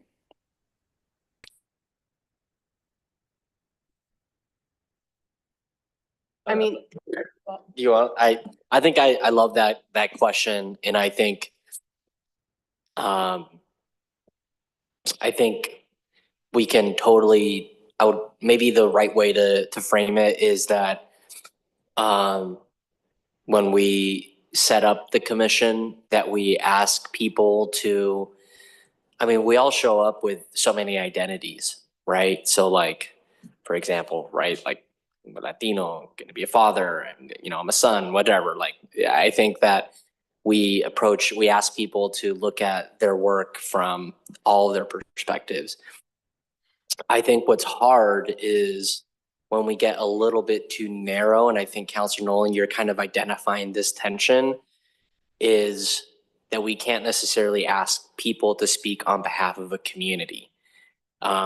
I think that is where the broader engagement happens, where we try and get a pulse on the community. I think that is like, it's hard when we do that. And as we look to seat the individuals, I'm hoping that what we do is we're screening for those lived experiences that, from our perspective and as a council, I think we all have very diverse lived experiences and backgrounds that we can use to then help create that mosaic of what the region looks like now and what will look like in the future. So I think that that is like my answer to the first part. I think the second part, in terms of like what's like the job description or the expectations of a commission member, I think certainly I completely agree with what Councilor Nolan is saying, that like we need to ask people to ground themselves in their experience and the different identities that they bring, that we bring, but to truly think globally and to think relationally, and to kind of take it upon themselves, hopefully during that 12-month, 18-month period, however long this commission will be, to kind of put on that future vision cap, and really own the homework of asking their friends and their neighbors, like, what do you think about this question? I think is the best that we could do. I think that, to me, if we're able to get that level of ownership, would be phenomenal. So that's kind of my response to that. And hopefully it helps move the conversation forward. That's a good point, but I think we should think about what resources Metro can bring forward to help members of this committee make those, extend those conversations and those connections beyond what their existing or natural networks are. So Councilor, do you, just thinking tactically, do you feel like, commissioners would be responsible to like not co-host, but attend or lead like a listening session in their community or something like that in parallel to the broader so like kind of creating that deeper level of involvement, not just in how they show up, but in the actual process of engagement and kind of tying their personal brand to it? Or I guess, does that sound right? Or maybe not alone, but yes, I hope they are listening to a big cross section of, sometimes just open mic, sometimes curated to create an environment in which people are comfortable speaking hard truths and not have to do that in an unfriendly or hostile audience. Yeah, I think Metro's got to think hard about how we create this as a setting where people are comfortable to, I think someone's already mentioned, perhaps, and Councilor Gonzalez, it was you said, no sacred cows, but let's make sure people are comfortable being able to express concerns about sacred cows. Love that. Councilor Lewis, and we will wrap up with you on this topic. Sure. I think back to the work that Metro did to try and support this sort of two-way liaison work outside of the formal table when we were doing the T2020 measure development. We actually contracted with a staff person whose only role it was to support members at the table in getting the materials ready for them to share with groups that they were affiliated with. And we had mild success. I actually think that that was a worthy investment to make. I do not, though, think that it translates in such an open-ended process where we don't know what we're driving at in the same way that we did when we had ballot measure as the end goal. And I also think back to the T2020 experience as one where my initial comments were derived from, because we had multiple members at that table, very senior within the business community, who said, yes, refer it as is. And it was taken to, we were taken to believe that there was support within the business community based on those votes. So I do not want us to be in the same place again, and I would have preferred it if I knew that, let's make up some names, Bob and Joe were supportive of said project and not their employers or associations their employers were associated with. That is why I think it is important that we both equip people to do the listening and getting the information out and cross-pollinating outside of the table. But at the end of the day, we should not take any words or actions of support as anything other than an individual stamp of approval. Thank you, Councilor Lewis. I overlooked Councilor Wong. He'll wrap us up on this topic. Yeah, just one maybe smaller point is I'd be really curious around what our communications strategy is and how we might use that to reach kind of underrepresented communities. So like, you know, are we gonna deploy ethnic media? And, you know, what's our social media strategy? You know, I like when I hear stories of like you could, back in the day, you could go to Blockbuster and check out a videotape. Like, I think people did that, but like, you know, we're in modern times, it's like, I think it would be really great if we had like Instagram Reels. Is that a thing? It's definitely a thing. It's the thing, Come on, yeah. let's get it. Definitely a thing. But like, I would like to see those reels talk about the work and the process in a meaningful way. Because I think that, you know, draws in different audiences, but also creates kind of that understanding and energy behind it. And we've seen a lot of our partners deploy, you know, social media to, you know, very impactful results. You know, I just learned that Albina Vision has the most followers of any nonprofit in Oregon.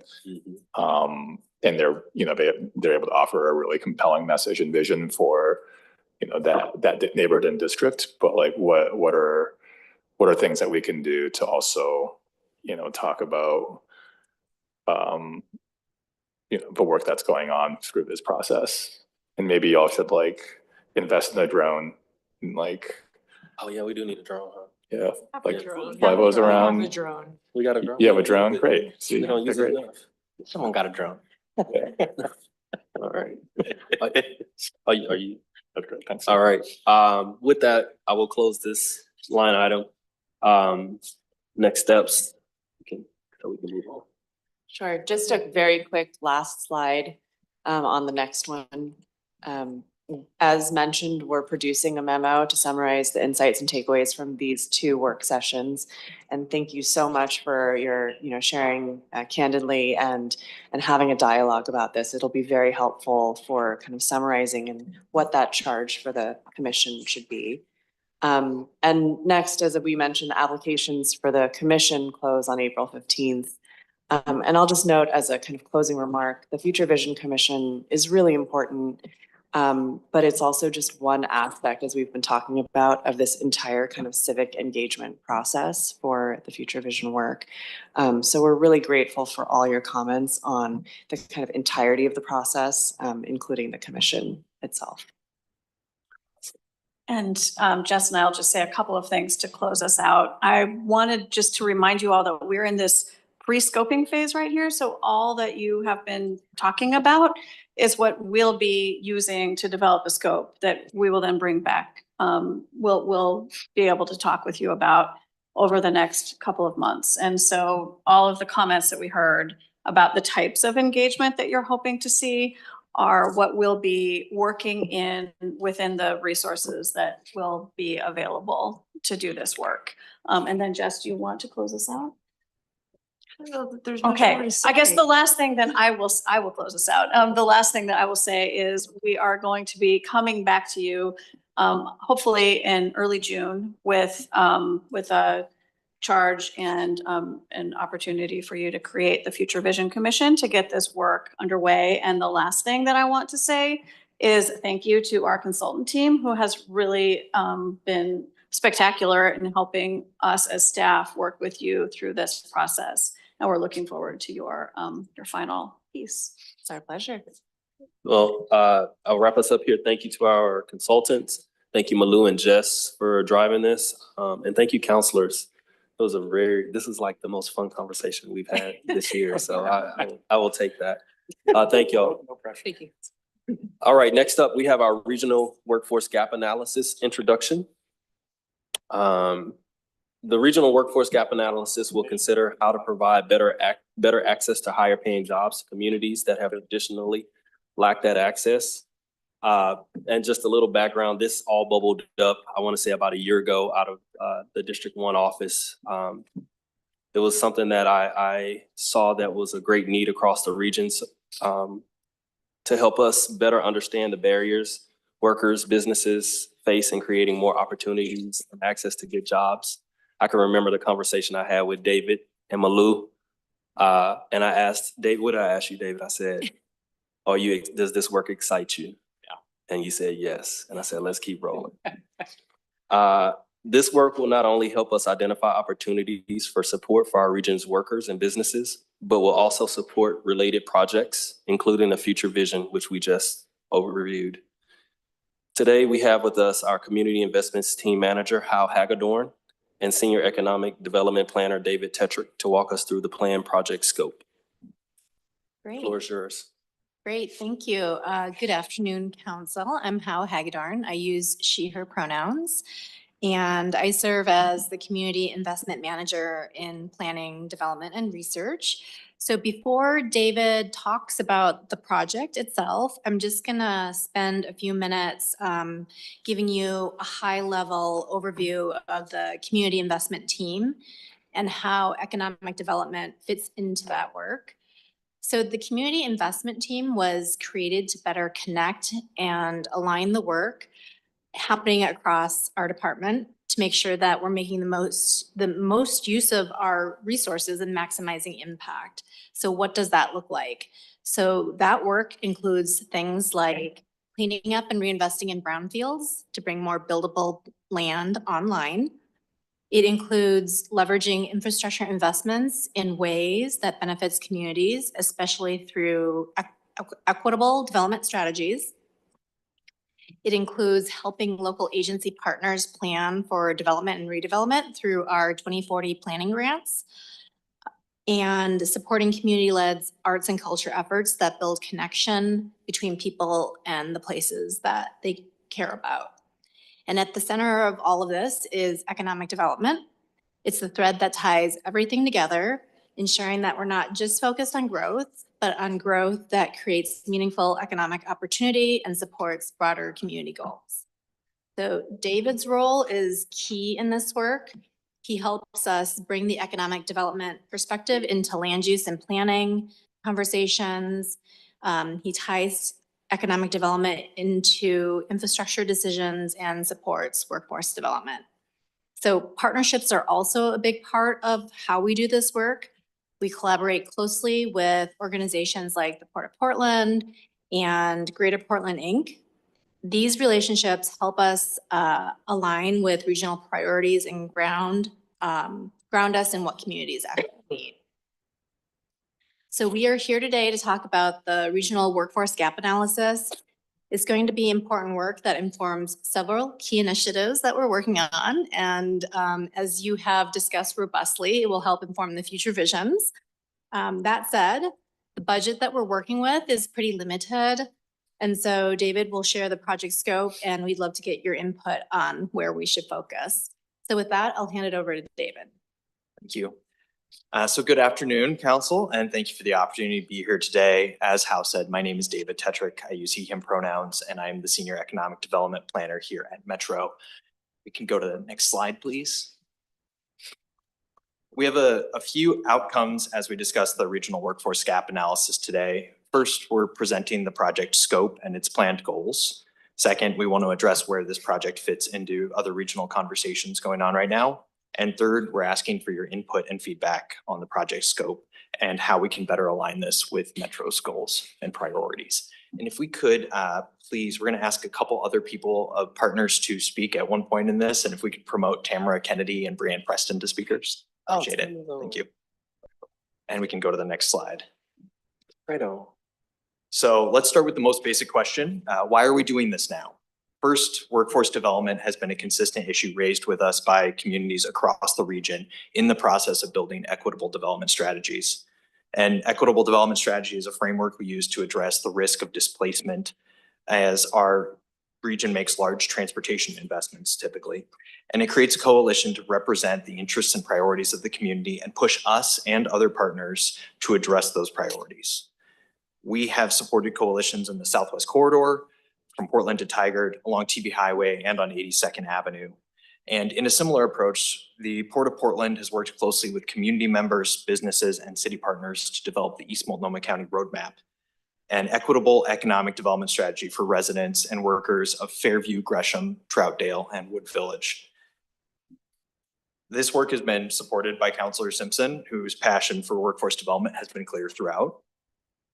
Any of these strategies could have led Metro to support research into how to deliver a geographically targeted workforce development strategy. And that kind of work may still happen, but the consistency of the coalitions raising this issue led us to think more broadly about the challenges of developing the skill sets residents need to move into higher paying work and how to meet the needs of businesses hoping to expand in our region.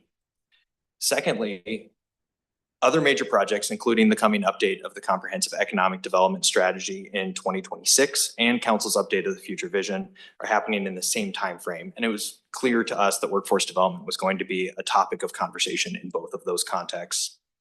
And third, as Councilor Gonzalez had said previously during the previous topic, we need to address our region's slowing population growth. Talent was once our strongest attractor for businesses to locate here.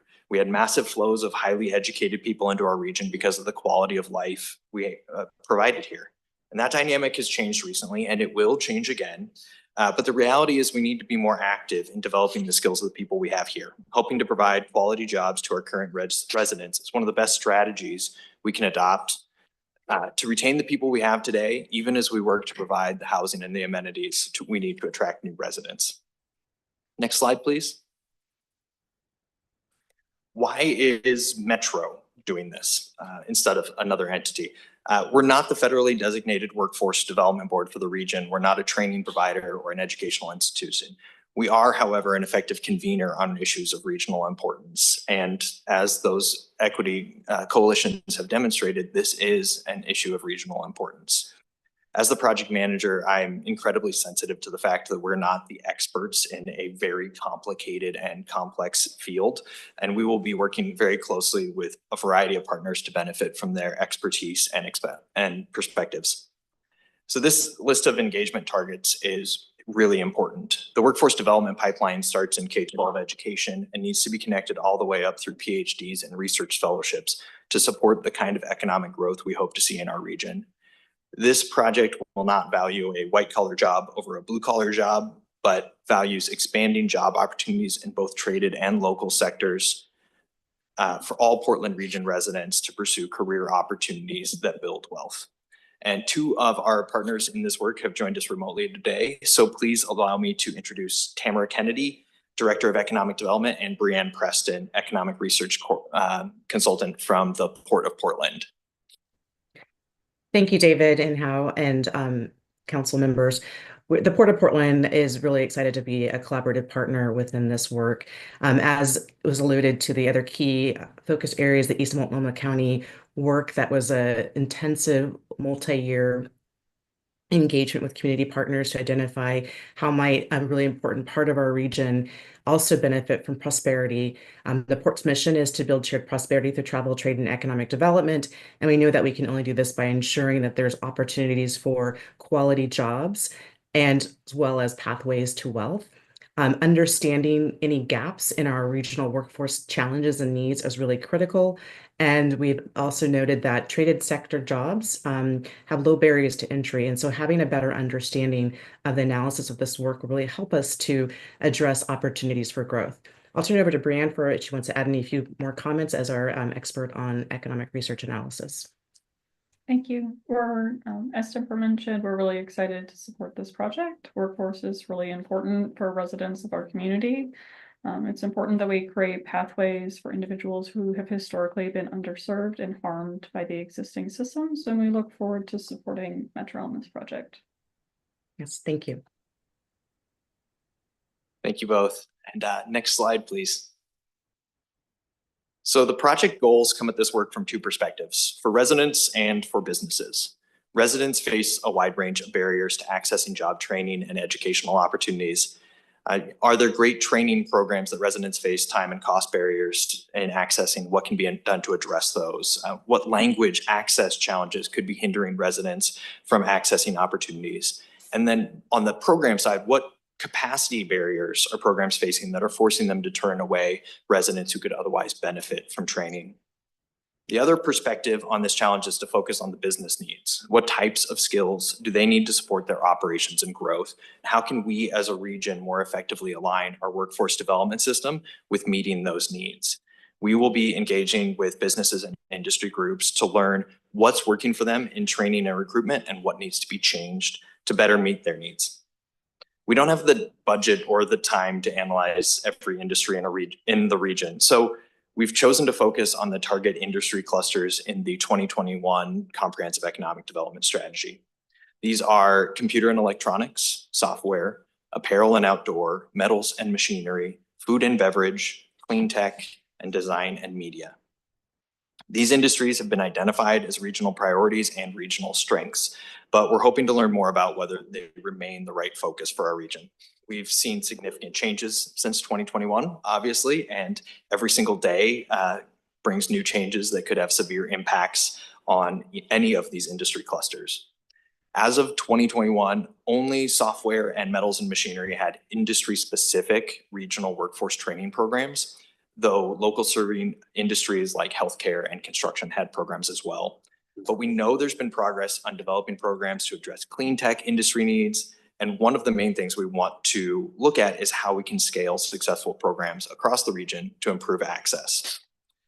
On the next few slides, discussing some of the project deliverables, I've pulled visuals from the Economic Value Atlas just to help get you thinking about the types of questions we're framing in this work and think about what else you would like to look into. So we're currently in the process, though, of updating the data in that tool. And so it's out of date. Please treat these just as examples. Next slide. Yet another impetus for this project and its timing is the EPA Climate Pollution Reduction Grant that Metro has won and the Comprehensive Climate Action Plan, or CCAP, coming out of that work. Climate mitigation and clean tech are growing fields, and we do not have a strong understanding of the skilled workers necessary to fully implement the CCAP. This could be an important opportunity for the emerging workforce in our region and new growth in an emerging industry. The CCAP workforce and gap analysis focused on the clean tech sector will be delivered toward the end of the summer and will benefit greatly from work by our partners at Work Systems and the Clean Energy Industry Advisory Panel. Daryl Lambert has been leading there. Next slide. The focus of the current needs analysis is on where job openings exist, in what industries and occupations, and whether our residents have efficient access to the training programs that can help them succeed in those jobs. We also want to understand what positions businesses are most struggling to fill and what skill sets they view as the highest priority for their operations right now. Next slide. The future needs analysis will analyze projected fast-growing industries in our region and assess what resources are needed to train the workforce we're likely to need over the next 5 to 10 years. This analysis will use Oregon Employment Department forecasts as well as Metro's own forecasts from the Urban Growth Report. To supplement those, we will hear from target industry sectors about their talent needs and what skills are needed to help us build a regional competitive advantage in these target industry clusters. The current needs analysis and future needs analysis are scheduled to be completed by January 2026. And next slide. Thinking back to those project goals, job opportunities for residents, growth opportunities for businesses. We're here today for your input to help us further refine this project. We'd appreciate hearing your general feedback and your thoughts on some specific questions. So given the limited time and budget for this project, what would be your choices of industries to focus on or prioritize? And in addition to the SEDS update and the future vision, what other regional priorities and projects might this work support? And finally, is there anything missing from the scope or additional questions that you want to answer that would provide greater benefit to the region? And I'll have a quick final ask for you, which is we're going to be asking you to engage your networks on this and ask them to get involved. Input from residents seeking job training opportunities all the way up through businesses doing the hiring is crucial for this project to achieve its objectives. So thank you again for the opportunity to present to you here today. Yes, thank you, David. Thank you, Hal. This is one that's really close to my heart. So I'm probably gonna say a couple of things and then I'm opening it up for y'all. But to your first question, I know there's been a lot happening around sports and sports tourism. And we should, if we can, try to add that to the list or knock one off and add that on because that works. I'm not saying like the light manufacturing or anything, but like another industry that may be okay, but we know that we need to ramp up for this one as it comes online. Maybe looking at that. And then when I think about additional work that's happening in the region, I think about the subcommittee that Councilors Lewis and Gonzalez and I will co-chair on economic development for the region.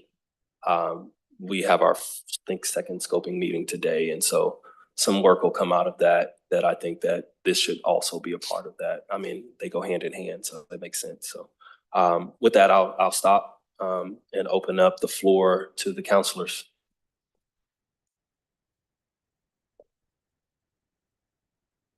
Councilor Lewis.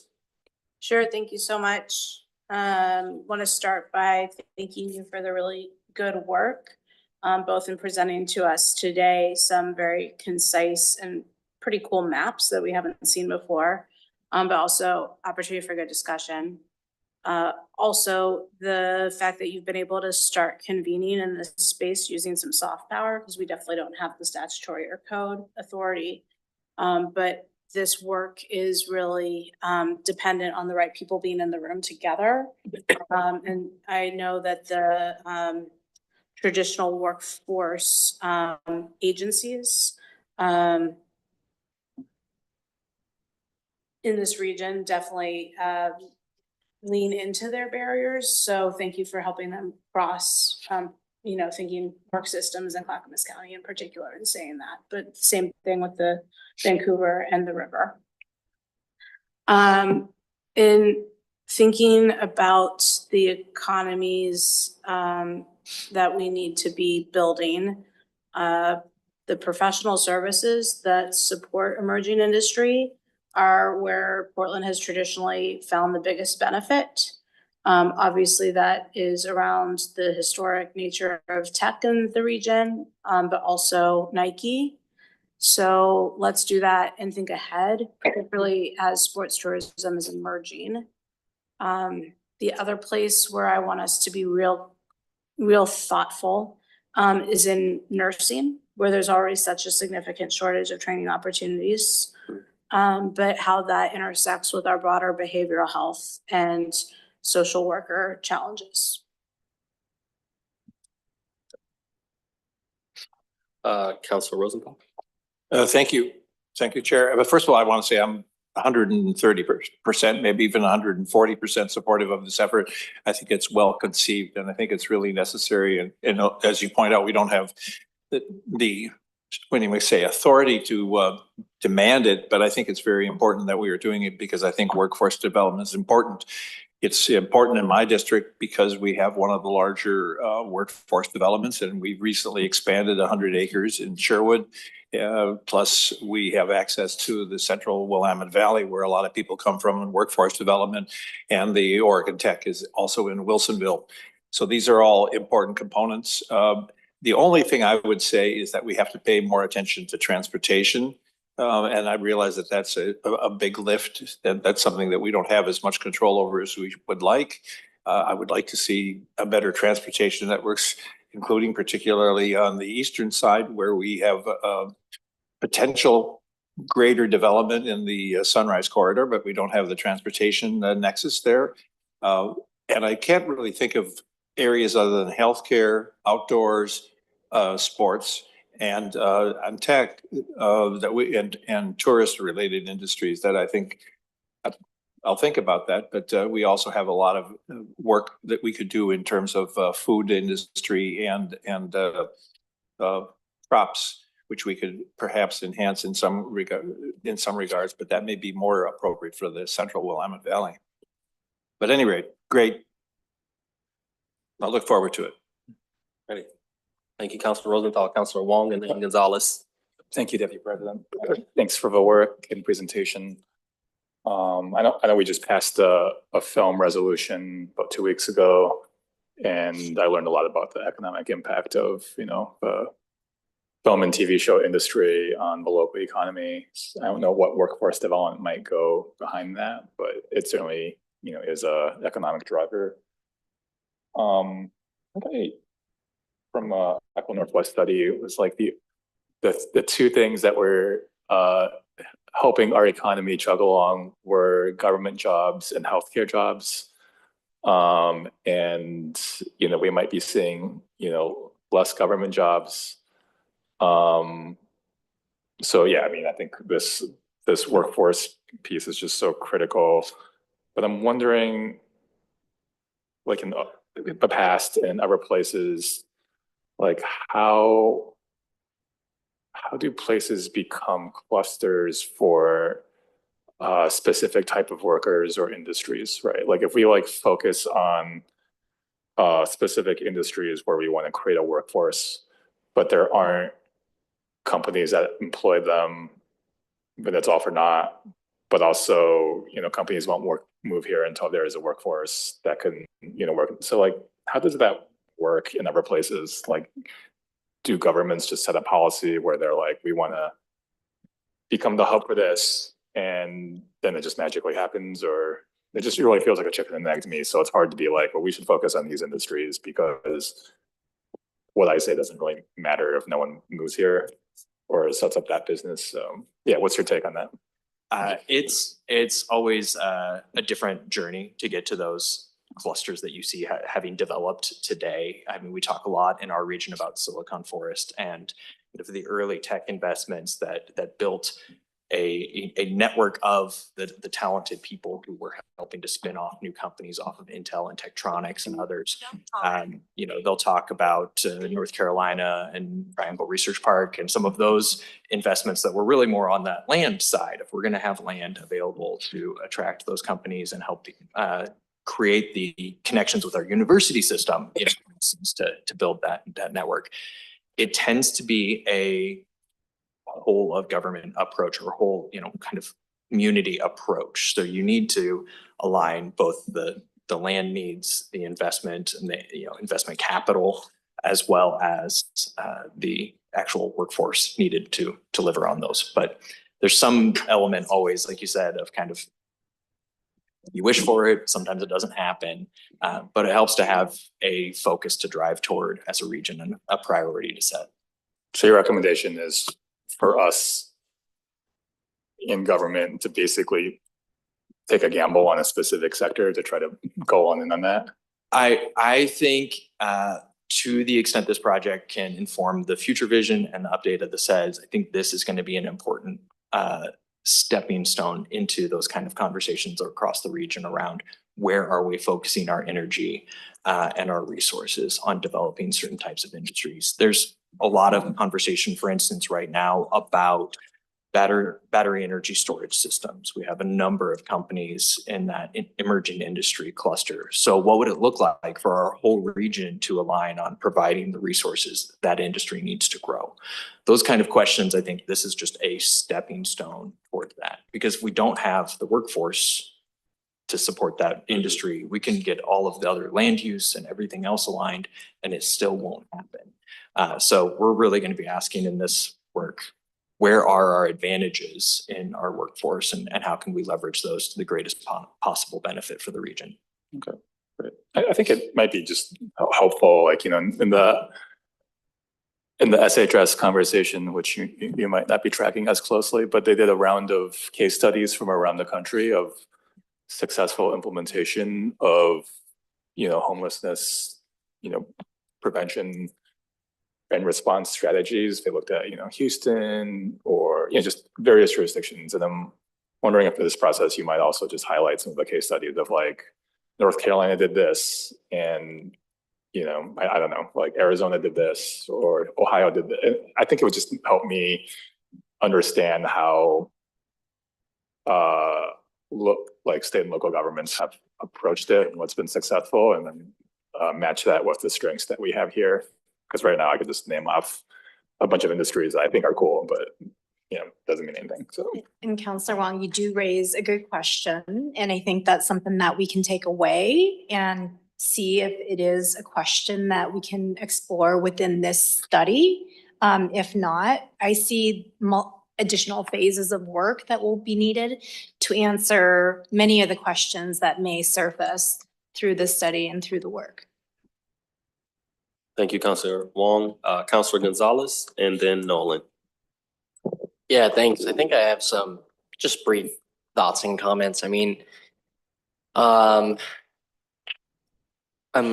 curious to see from this process what our role is in workforce. I think there's a big ecosystem that creates a lot of plans all the time, and I think that's just my take on workforce as it is right now. So, like, the opportunities to learn more about the strong areas for alignment. Also, in the last biennium, the state passed the largest workforce package in the history. It was like Future Ready, which was like hundreds of millions of dollars. And that had three major focus areas: healthcare, manufacturing, and technology. So the state has made those the areas of priority. I mean, there's been, I think, so many reports around what our industry nodes and clusters are. So in a lot of ways, I'm in a space of not wanting to reinvent the wheel, but more so trying to identify how do we help accelerate well-laid plans. And if there's anything else or new that's kind of emerging, I think that's really interesting. And I think there's a broader question just about, like, our regional economic development infrastructure. It's a question that keeps being asked to me that I'm not really involved in many of those organizations or committees, but I would be curious to hear from, because I know that we have liaisons and also staff that engages, like, what the future of that could look like as a part of this broader reinvigoration of economics in the region. So anyway, just some quick thoughts. Councilor Gonzalez. Councilor Nolan, it's on you. Thanks, Mr. Chair. I'm thinking more about what I hope we don't want to include in this effort. And that is, I think we don't want to engage in a race to the bottom. We don't want to just be the low bidder for attracting companies or branches of companies that are looking for a cut and run kind of approach to their business. I don't think it would be wise or consistent with our values for us to try to attract businesses based on the value of tax cuts offered or the value of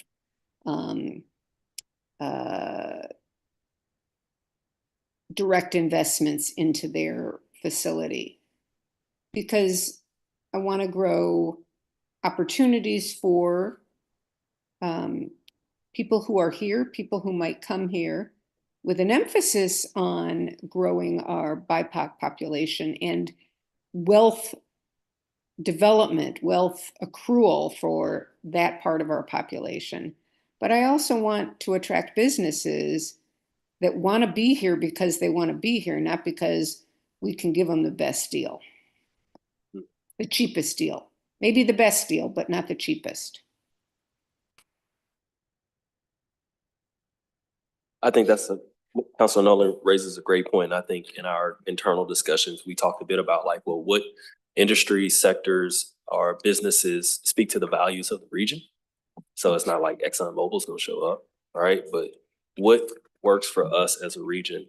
And I do want to lift up what Councilor Nolan just said about the poverty to prosperity pipeline and really being intentional in creating that. And I think part of that, and it can go across many levels of work, but we have to get down to the granular level. We know where folks are living. We know where the naturally occurring affordable housing is. We know where the poverty exists. We know where the educational attainment is low. We know where folks are not working. It's at the census tract level. And so just being very, very, very mindful that like, if we don't get in and start to like mitigate what's happening in those communities, they're going to exasperate and continue to be that way for decades to come. Yeah. Great. Thanks for the feedback. So David, do you want to wrap us up with just the timeline? For the Councilor work, Nolan, or- do you have your hand up again? No, sorry. Sorry, Hal. No, it's okay. So we've been through the beginning of the request for proposals process. We had 5 great responses to that. We're interviewing the top 2 candidates in the next few weeks. And so hopefully should have a contractor on to assist with this work shortly. And I'll be happy to update all of you when we have that part of the process decided. And then it's really getting to work and making sure that we use our budget as effectively as possible to deliver on these priorities. And also, I just wanted to acknowledge the contributions of the Port of Portland too, because they are also contributing to this, to the regional workforce gap analysis. Of course, Tamara and I have worked in a number of spaces, and I'm so glad to see our face here today. I'm so excited to have the Port as a partner with us in this work. We've been doing this for a couple of years now, Tamara, Emily, and Chris Damdren, and it's been fruitful. And so I'm really thankful for the partnership we've been able to forge over the last couple of years. Thank you, David. Thank you, Hal. If there's no other discussion, we'll move on. Yeah, thank you. Thank you. Thank you. All right. Did you have? I just want to say, Oh, your hand went down. thank you very much. You're going to be very busy. And I hope you don't burn out in the next year. I'm trying to. He's not. He's excited about this. All right, calling on the Chief Operating Officer, Marisa Madrigal, for any updates. Thank you, Deputy Council President. Oh, this doesn't move. Oh, that moves up there. All right. New technology, throw me for a loop. Just a reminder that we begin our budget deliberation. You begin your budget deliberation on Thursday. The proposed budget is live and up on Metro's website already for your perusal. We also have this year summary sheets for you by department that should be uploaded in Granicus. Not quite, we're very close to getting those. This is the first year that we're using those, so please give us feedback on how useful they are and if they have the right information. I think we tried to design them to provide a quick executive summary for you of each department's like major moves and changes. So let us know if we hit the mark there or not when it's time. Thank you. That's it. Any questions for COO? Councilor Rosenthal? Yeah, I just want to report, we opened another wonderful facility in Tualatin last Friday. The Planbeck Gardens, 116 units, including 2, 3, and 4 bedroom units. They already have more applicants than they can fit for. It's a great facility. There were a lot of people there, very exciting. It's named after Doug Planbeck, who was one of the original founders of SEPA, Community Partners for Affordable Housing. So It's a great facility. It's located in the heart of a 580 unit subdivision that's being built. And it's fairly close to schools as well as to shopping areas. And we just have to do something a little bit more about the transportation aspect because the current transportation service is a little bit limited. Thank you, Councilor Rosenthal. Any other councilor communication? Councilor Lewis, and then I'll go after you. Sure, thank you so much. A few things to report back. One, the Sunrise Corridor Visioning Community Meeting last Wednesday night was number 6. And unanimous support for the vision that has been developed. So that's a really big step in moving us forward, both for funding, but also beginning NEPA so that we can actually make this vision a reality. To be really clear, the scope of this thing that has had the same name for 2 decades is dramatically different than what was talked about 2 decades ago. That was just a highway. And we are really looking at some unique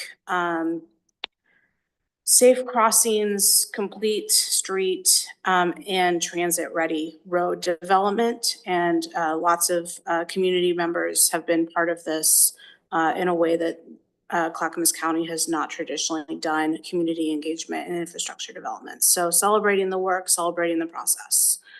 Number 2, I wanted to report back that I was in Salem last week supporting the bill for the locks. And that went really well. It was the Joint Transportation Committee just 24 hours before the release of their package. So they were listening, but I think their brains were buzzing on something else. And then are you going to speak to last night's meeting? Yeah, you report back on that. And a point of personal privilege, I want to congratulate the students of Park Rose High School, who I was able to accompany to the National Debate Tournament Championships in Atlanta at Emory. They became, or they earned the role as 2nd best debate team in the country. Come on, Park Rose. Go Park Rose. Come on, Broncos. Come on, that's my son. Good on them. Yeah. Good job, Councilor Lewis. Is that That's all you it. have to share? Unless you want me to talk about last No, night. no, no, I You got do that. I last got night. it. So just quickly report out, last night we had a very fruitful and positive president's work group last night on the SHS tax extension talks. Commissioner West and myself from out of Clackamas County led the meeting, and I will say it was really nice. I think we got the information that we wanted to glean from folks, and thank you to the consultants and to the staff that put in hours and hours of prep for this meeting. Looking forward to the next one on the 15th, I believe it is. Yes.